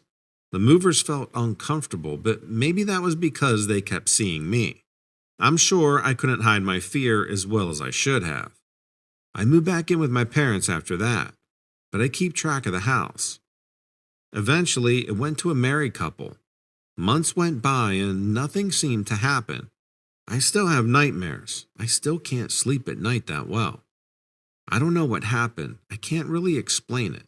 Nothing like that has happened to me since, and I pray that it doesn't happen again.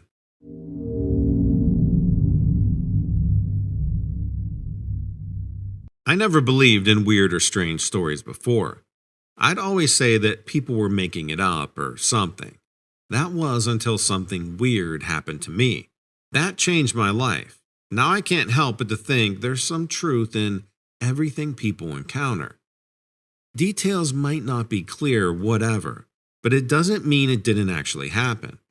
I was riding the train into Chicago. It's a great experience, it really is.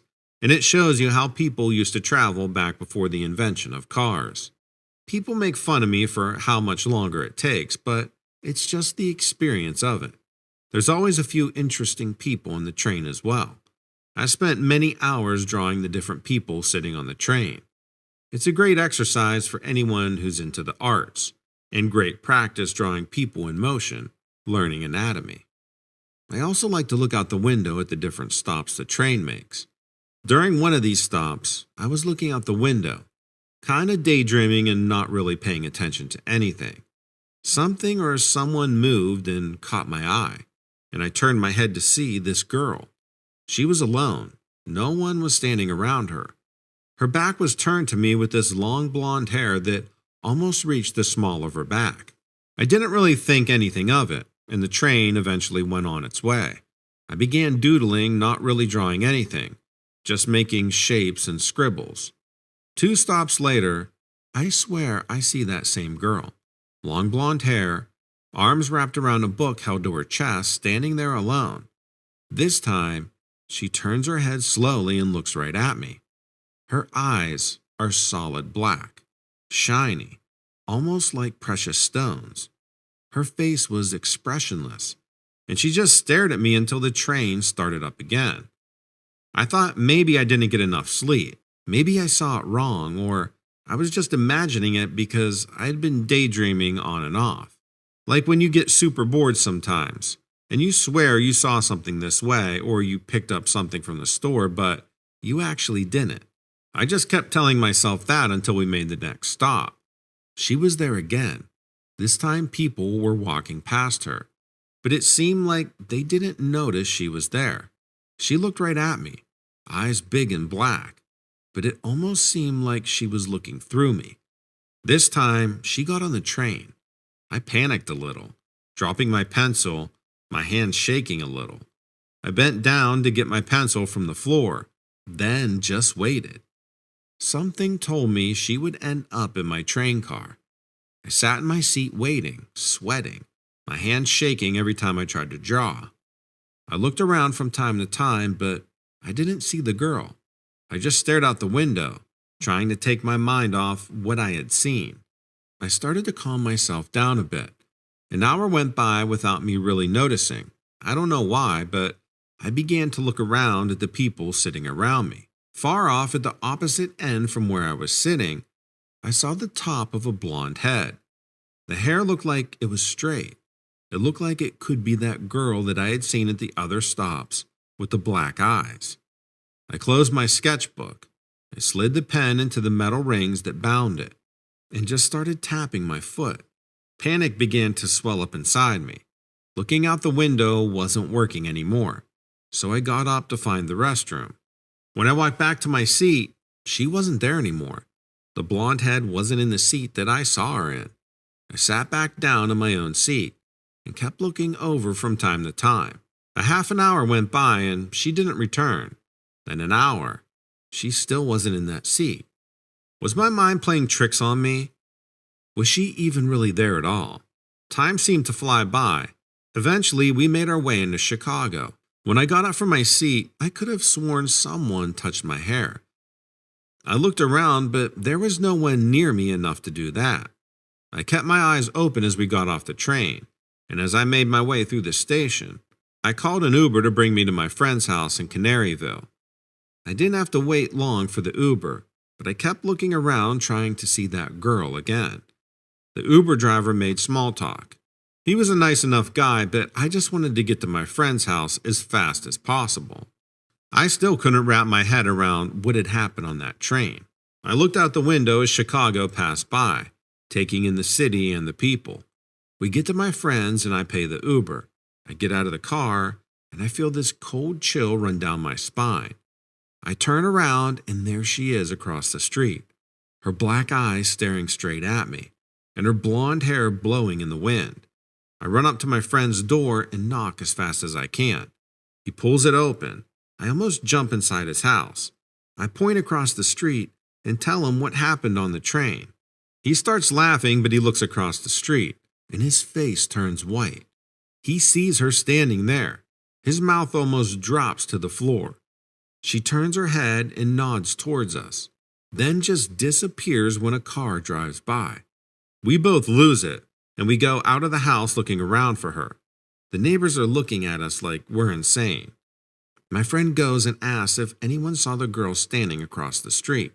One of them did, but didn't understand why we were acting so crazy. We stayed up all night talking about it with some of our other friends. We kept looking outside, waiting to see if this girl would show up again across the street. As a Yellowstone park ranger, I was often out on routine hikes as part of my job duties. These hikes were meant to help me familiarize myself with the park's trails and to keep an eye out for any potential hazards or issues that might need to be addressed. It was also an opportunity for me to observe and interact with the park's wildlife, as well as educate visitors about the importance of preserving and protecting the natural environment. On this particular day, I was out on a routine hike because it was part of my regular patrol schedule. I was walking along this narrow trail that led through a dense forest when I heard this rustling in the underbrush. I stopped and listened carefully, trying to determine what was causing that noise. It sounded like it was getting closer, so I slowly reached for my bear spray just in case. Suddenly, a massive creature burst out of the trees and onto the trail in front of me. It was a wolf, but unlike any wolf I'd ever seen before. This wolf was standing on two legs like a human and towering over me. It had this dark brown fur that was shining in the sunlight. Its eyes were piercing and they looked intelligent. Its jaws were strong and powerful, filled with sharp teeth that were bared in a snarl. Its claws were extended, ready to attack, and it seemed to be sizing me up, as if it was trying to decide whether or not to attack. Overall, the wolf had this intimidating and aggressive presence, and I could tell that it was a formidable predator. I froze, unsure what to do. The wolf seemed to be sizing me up. Its eyes narrowed and its lips pulled back in a snarl. It was clearly agitated. I could see that it was ready to attack. I slowly backed away, trying to keep my distance from the wolf. But it was no use. It was too fast. It just lunged at me, its sharp teeth bared and its claws extended. I tried to fend it off with my bear spray, but the wolf was too strong. It knocked me to the ground and began to bite and claw at me, determined to bring me down. I fought for my life, trying to escape from the wolf's grasp, but it was no use. It was just too powerful. I was certain it was going to kill me, and there was nothing I could do to stop it. Just when I thought it was all over, the wolf suddenly stopped attacking. It looked right at me with its piercing gaze, then turned off and ran into the forest, disappearing into the trees. I lay there on the ground, battered and bruised, but somehow alive. Honestly, it was a miracle that I had survived that encounter. I was eventually rescued by a team of rangers and rushed to the hospital, where I was treated for my injuries. The bite marks were deep and numerous, and it was clear that I had been attacked by a large predatory animal. But when I tried to tell the authorities about the strange bipedal wolf that attacked me, they dismissed my claim and insisted that it must have been a gray wolf or a bear. They even went so far as to cover up the incident, pretending that it never happened. I knew that what I had seen was real, and that the authorities were just trying to protect the reputation of the park. But I also couldn't prove it, and that I would have to live with the memory of that terrifying encounter for the rest of my life. I've thought about that moment many times since that day, and I have a few theories about why that wolf might have stopped attacking me. One possibility is that the wolf just simply lost interest in attacking me. It may have been agitated or provoked by something else, and my presence may have simply been a coincidence. Once it had satisfied its aggression, it may have just simply lost interest in me and decided to move on. Another possibility is that wolf was startled by something else. It may have heard or seen something that caused it to become distracted or frightened, and it may have decided to run away rather than continuing to attack me. Ultimately, I'll never know for certain why it stopped attacking me. It was an extraordinary and unexpected moment, and one that I'll always remember.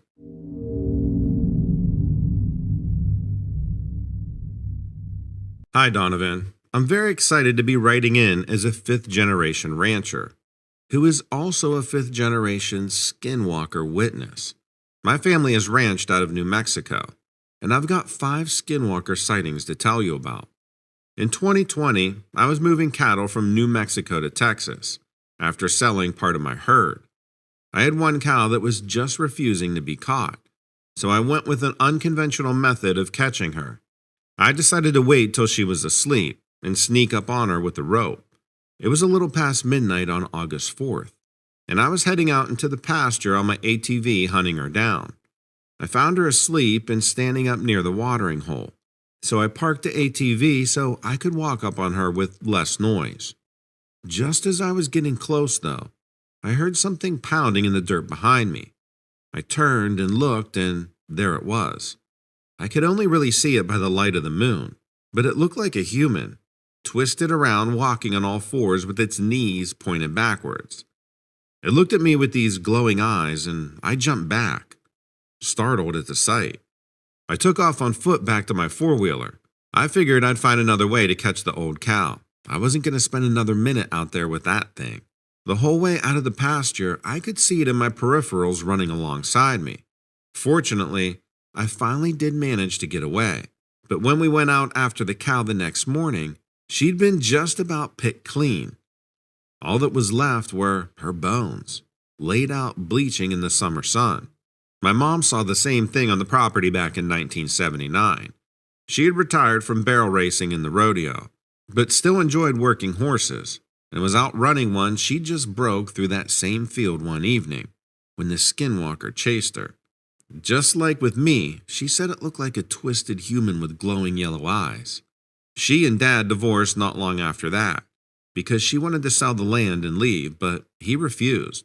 After all, it's a generational ranch. In 1966, my grandfather had also seen the skinwalker there. They were putting up a new barn on the northeasternmost corner of the ranch, and my grandpa had stayed out late to finish up some of the interior work after the lights were finally installed. He had both barn doors open, with the breeze flowing through the middle of the barn, as it was a pretty hot summer night, and he was wanting all the fresh air he could get while hanging the stall doors. As he was working, he felt something creep up beside him, and he thought it was his dog, a German shepherd he had called Martin. He reached out to pet Martin, but he didn't feel him there, so he looked to see where he was. That's when he saw the skinwalker, in the same form me and my mom saw standing in the middle of the barn hallway, staring right at him. He screamed and the skinwalker left, but Grandpa searched all over the ranch and never did find Martin. Years later, we'd find a dog skeleton laid out in the field. The bones were all broken up, like something had eaten it. In 1947, my great-grandmother Iris was hanging clothes in the backyard at the ranch, when her dog Maddie went barking and howling at something over the horizon. When she looked out to see what the dog was barking at, it was a great big bear, not something a person would expect to see out here in New Mexico. She called the dogs and the kids, and they ran inside, and she watched as the bear crept up closer to the house. They didn't have a telephone, so she couldn't call for help. She sent the kids to hide under their beds, and she pushed a hope chest against the door, hoping to keep the bear out. She heard the thing grunting and circling the house, pawing at the sides and scratching the glass at the windows. But she curled up in a ball and hid under the shelves in the pantry until the noise stopped and it left. Afterwards, when her husband got home, they took a walk outside together to check on the damage. There wasn't a whole lot, but they found something even more startling. At one point while circling the house, the bear's footprints began to change. By the time it left the homestead and took off back over the hill, the bear's prints had turned into almost human-like tracks, with elongated fingers and toes, and a sharp claw poking holes in the ground at the end of each. The first reported sighting of a skinwalker in my family, though, was when my great-grandfather first bought the land in 1919. He saw it many, many times. He built the original house by hand and camped out in the tent on the land every night until the house was built. In his journal, he wrote about the skinwalker circling his camp often at night, watching the glow of the fire from a distance. He made peace with the skinwalker by leaving offerings of meat out for it at the top of the hill at the end of the valley. and every time the ranch has changed hands throughout its years, it comes with a warning about the skinwalker being there. Now, after what happened with the cow, my family is wanting to leave, but it's a generational ranch. Just like my dad, I can't bring myself to give it up so easily. All I can do is teach my kids about the skinwalker that lives here and how to protect themselves when it's their turn to face it down.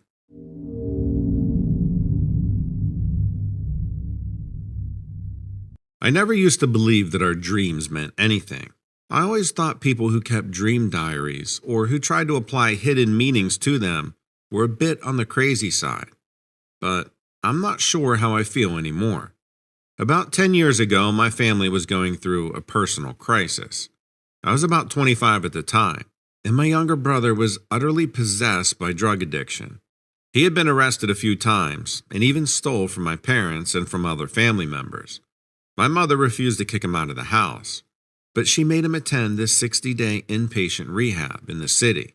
I had a friend who worked there, and she promised to keep an eye on him.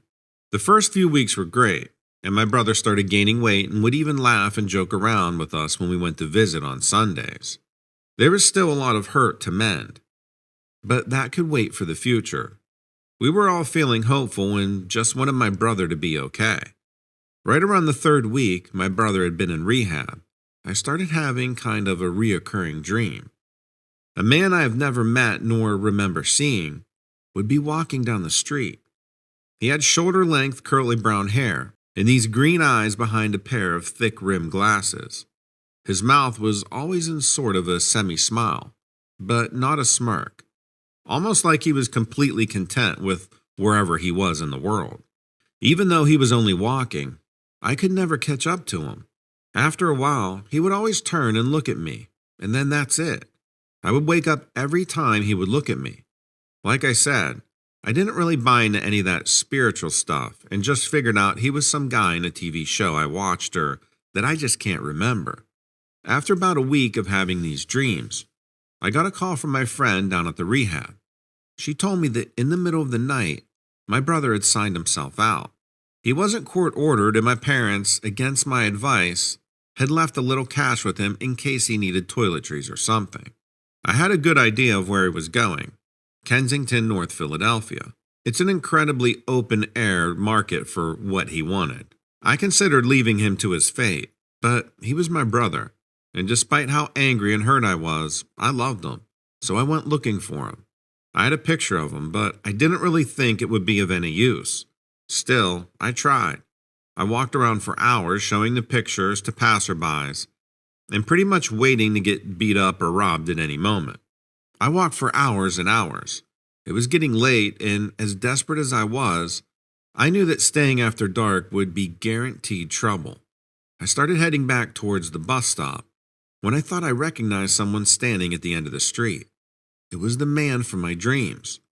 He stared at me for a few seconds, with that slight smile on his face, and then he turned and walked around the corner. I sprinted to catch up to him, momentarily forgetting about my brother. When I rounded the corner, I saw that he was already at the next block and turning again. There was no way, not even if I ran, that he could have made it that far. I kept running after him. Some of the other people on the sidewalk were yelling curses at me. We played that cat and mouse game for several blocks, and he turned a few more times. Finally, as I came speeding around another corner, I saw him standing in front of an alleyway. He turned to look at me, and then he walked down it. I trotted over to the head of the alley and peered down. The alley ended in this dead-end brick wall, and the guy was nowhere to be seen. Only a bunch of garbage and a dumpster. And that's when I noticed a pair of legs sticking out from behind the dumpster. Thinking it was the guy, I rushed over with a balled fist. But it was my brother. He was unconscious. I tried to slap him awake, but he wasn't responding. I pulled out my phone and called 911. Due to the sheer number of overdoses in the area, there were a lot of emergency response teams nearby. They got there in a few minutes and shot my brother full of Narcan and rushed him to the hospital. He survived, and not only that, the incident was enough to actually knock some sense into him. He's still clean to this day and owns a successful landscaping business. I wouldn't dream about the man for another 10 years. I became a dad recently to a little baby boy. The pregnancy was pretty rough on my wife, and we had a few scares, but in the end, we were blessed with a new addition to our family. Sleep, when it came, was restless, and over the last 2 weeks, I started dreaming about that man again. This time, he was just standing there, right in front of me, but at a weird angle, almost like I was looking up at him. No matter what I did, I couldn't touch him, and I would always wake up after a while. I chalked it up to bad sleeping or being too preoccupied with my son to give it any real thought. When my son was about 2 months old, my wife was finally starting to feel like her old self again. We had just laid the baby down for a nap, and my wife wanted to go visit her sister a few minutes away before the baby woke up again and was hungry. She deserved a little time to herself, and I wanted to trim some of the hedges out back, which was going to take 20 minutes tops. I had headphones on connected to the baby monitor, as well as an app on my phone that was connected to video. I could see and hear everything in the room. I was outside, my back turned to the house. I was almost done, maybe about another 10 minutes when I pulled out my phone to check on my son. There was someone standing next to his crib, staring right into the baby camera. It was the man. The same man from the day that I found my brother. In a full panic, I rushed into the house and right into the bedroom. I looked around quickly and I couldn't see him anywhere. Our house isn't that big. It's a single-story ranch. It only took a few seconds to check every other room. I went back into the bedroom to check on the baby, and my gut just dropped to the floor. Somehow, my little boy had wiggled around in his swaddle, and it had come up higher than it should, covering his mouth and nose. I couldn't see it from the camera angle. I frantically pulled it down to his chin and could see that his face had a slightly bluish tint to it. I pulled him out of the crib and placed him onto the bed, while simultaneously calling 911 from my cell phone. The person on the phone walked me through what to do while the paramedics came. But even as I followed her steps, my son's color started to return to normal and he was breathing okay. The paramedics showed up a few minutes later and still thought we should take him to the hospital just to be sure. I went with the van and called my wife to tell her what happened. But I was feeling better now because my son wasn't showing any signs of distress. We got to the hospital, my wife showing up a few minutes later, and sat right outside the room while the nurses and the doctors checked him out. The doctor eventually came out and confirmed that he was just fine, and no permanent damage had been done. She did tell us, however, that even a couple of minutes longer without breathing, and the result could have been devastating. This happened 5 days ago, and my son is doing just fine. We got rid of all the swaddles and opted for a sleeping sack instead. I've been doing some research on this stuff, this man or whatever he is. That's how I found your channel. And while I'm still not totally convinced, and I'm sort of starting to believe that there might be entities or spirits in the world, and not all of them are bad. So who or whatever you are, thank you.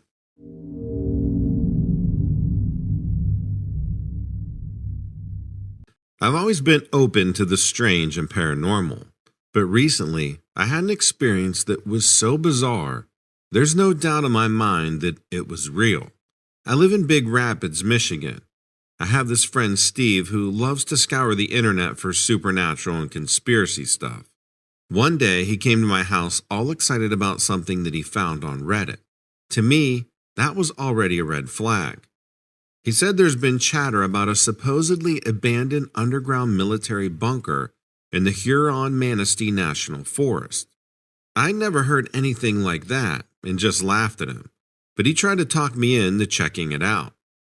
I was skeptical, but he showed me the Reddit thread, which even had pictures from the alleged site. Someone posted coordinates and landmarks in case anyone wanted to look for it. Here's the thing. There were also sightings of a strange creature in the area, and people speculated that it was connected to the hidden bunker. I know your listeners are familiar with dogmen. There's tons of stories on your channel about encounters all over the country. Michigan is actually known for its dogman sightings. Even in my hometown of Big Rapids. I've heard about it from some time from the old-timers, but I've never seen one myself. The creature that people describe sounded a lot like the dogman, basically a werewolf-type creature. Steve didn't want to go alone, and I finally gave in, as long as he treated me to an 8-corner all-meaty from Jet's Pizza. The Huron-Manistee National Forests cover nearly 100,000 acres.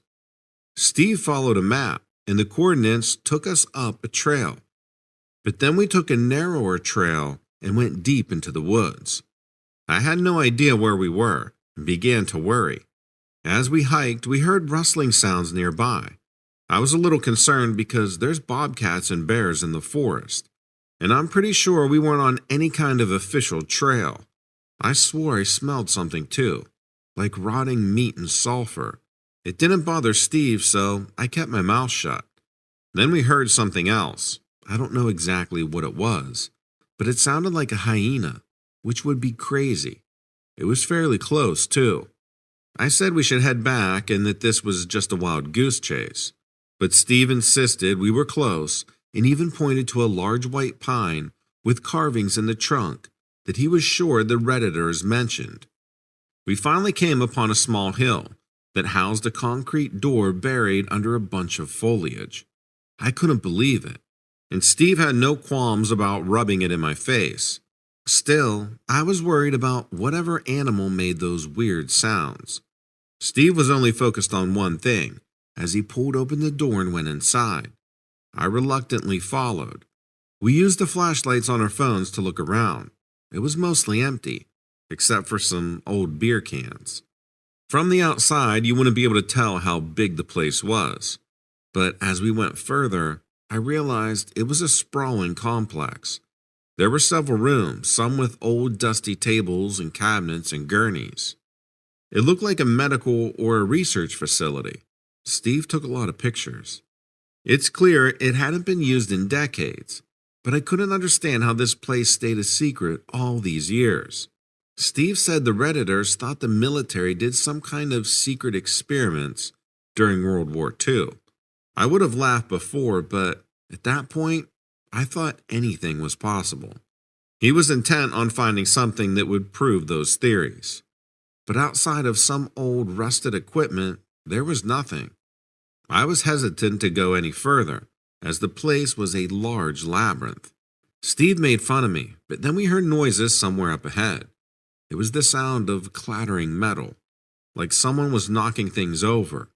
I grabbed Steve and tried to head back, but he shook me loose and called out to whoever it was, taunting them. I thought he was nuts.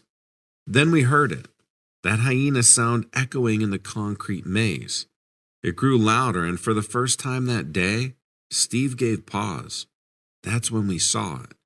At the end of this long corridor, a massive figure emerged.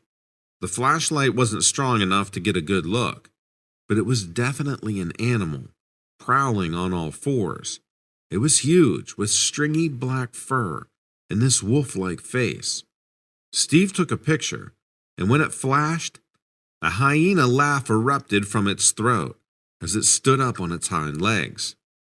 That's when we saw that its upper body was actually human-like, with arms that put Dwayne "The Rock" Johnson to shame. This thing was huge, maybe 7 feet tall. Steve screamed and we both turned and ran. We heard the creature galloping behind us, closer and closer. We finally made it to the entrance, slammed the door shut, and kept going down the narrow trail. As we ran, we heard that hyena sound again, and something in the bushes behind us. Who knows if it was the same creature from the bunker or another one. We finally made it to the main trail, but we kept going until we got to the car. Nothing followed us. We stood there in silence for a few minutes as we caught our breath. I had a hard time processing what just happened, but Steve burst into a wide grin. He was excited about what we saw, and that he had proof to prove those conspiracies. Then the color drained from his face as he searched for his phone with all the pictures. It was gone. He probably dropped it somewhere in the bunker or the forest. I told him there's no way in hell we're going back. He got angry at me and demanded to know why I hadn't taken any pictures. All I could do was shrug. I got an earful from him as we got into the car and drove back. He kept his word, though. I enjoyed the pizza from Jet's. Turns out I worked up an appetite after almost getting attacked by a dog man. A week later, Steve told me that the Reddit thread had been deleted. He thought our encounter had something to do with it, like maybe the military was still watching that place. I thought it was for the better. No one should be snooping around there anyways.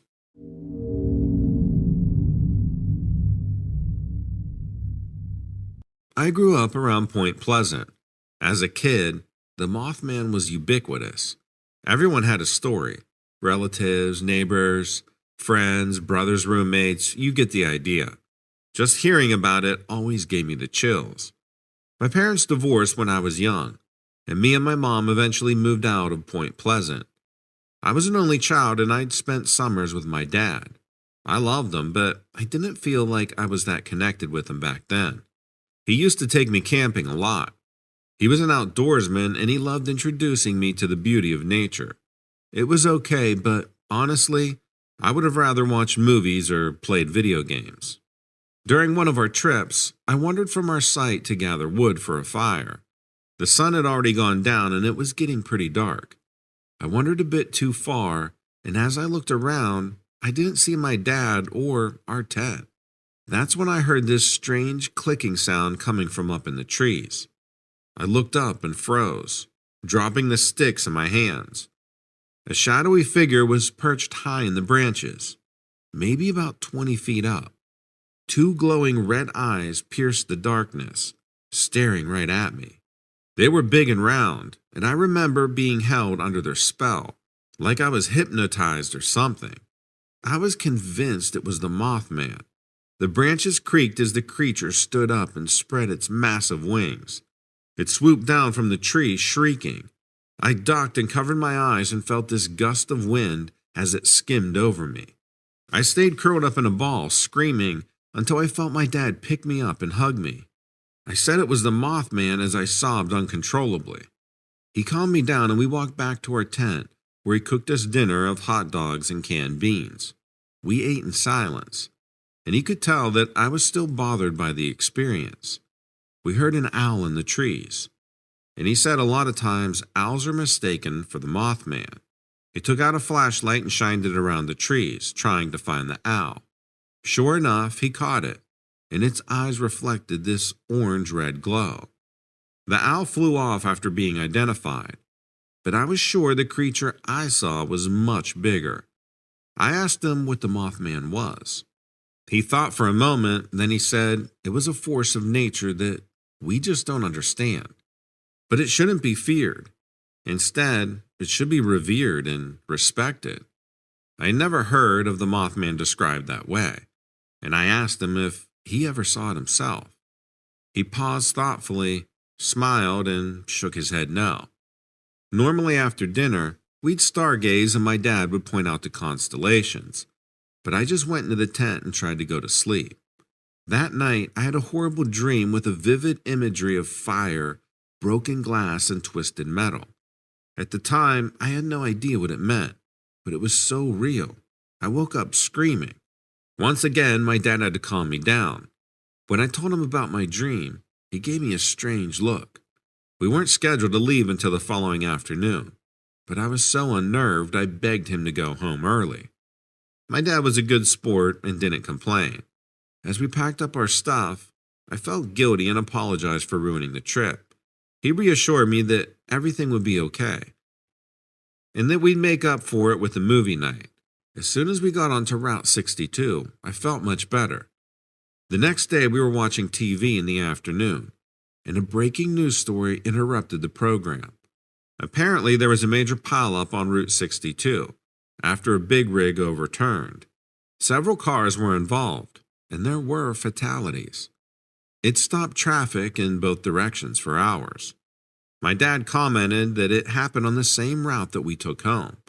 If we stuck to our schedule and left the campground when we were originally supposed to, we very well could have been involved in that accident. He continued watching the news in silence, before finally turning to me and admitting that he did see the Mothman once when he was in high school. At least he thought he did. He and some friends were driving along Route 62 one night. They were drag racing. He knew it was a stupid thing to do, but they were just teenagers. Suddenly, a winged creature started following them. No matter how fast they drove, it easily kept up. He said it was dark and that he couldn't make out its features, but he never forgot its large glowing eyes. He and his friends slowed down and the creature disappeared. That night, he had a dream exactly like the one I had. He thought it was a warning and vowed never to race again. Unfortunately, his friend died in a car wreck a few weeks later while drag racing. One of the things that you hear about the Mothman is that he brings doom, like the infamous Silver Bridge collapse in 1967, that more or less introduced him. While some blamed him for that event and other tragedies over the years, my dad believed that the Mothman was just an omen. How you interpret it is entirely up to you. I know some will say he's evil personified, a servant of the devil or something like that. I don't think he's good or evil. He just is. He doesn't pick sides. But if you see him, set aside your fear and pay attention to what he's trying to tell you. I don't know what I actually saw that night in the forest. It was dark and my overactive kid imagination immediately saw a monster. But like my dad said, and even proved, it could have been an owl. I can't help but think that the sighting and my dreams were the Mothman trying to warn me, just like he warned my dad. I wondered how many other people he appeared to, and how many of them listened.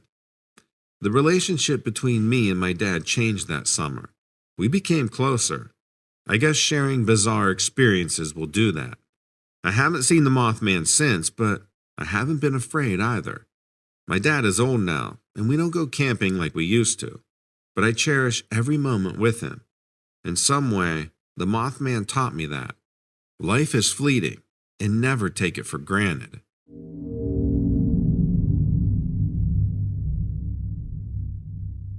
Hey Donovan, the stories on your channel always intrigue me.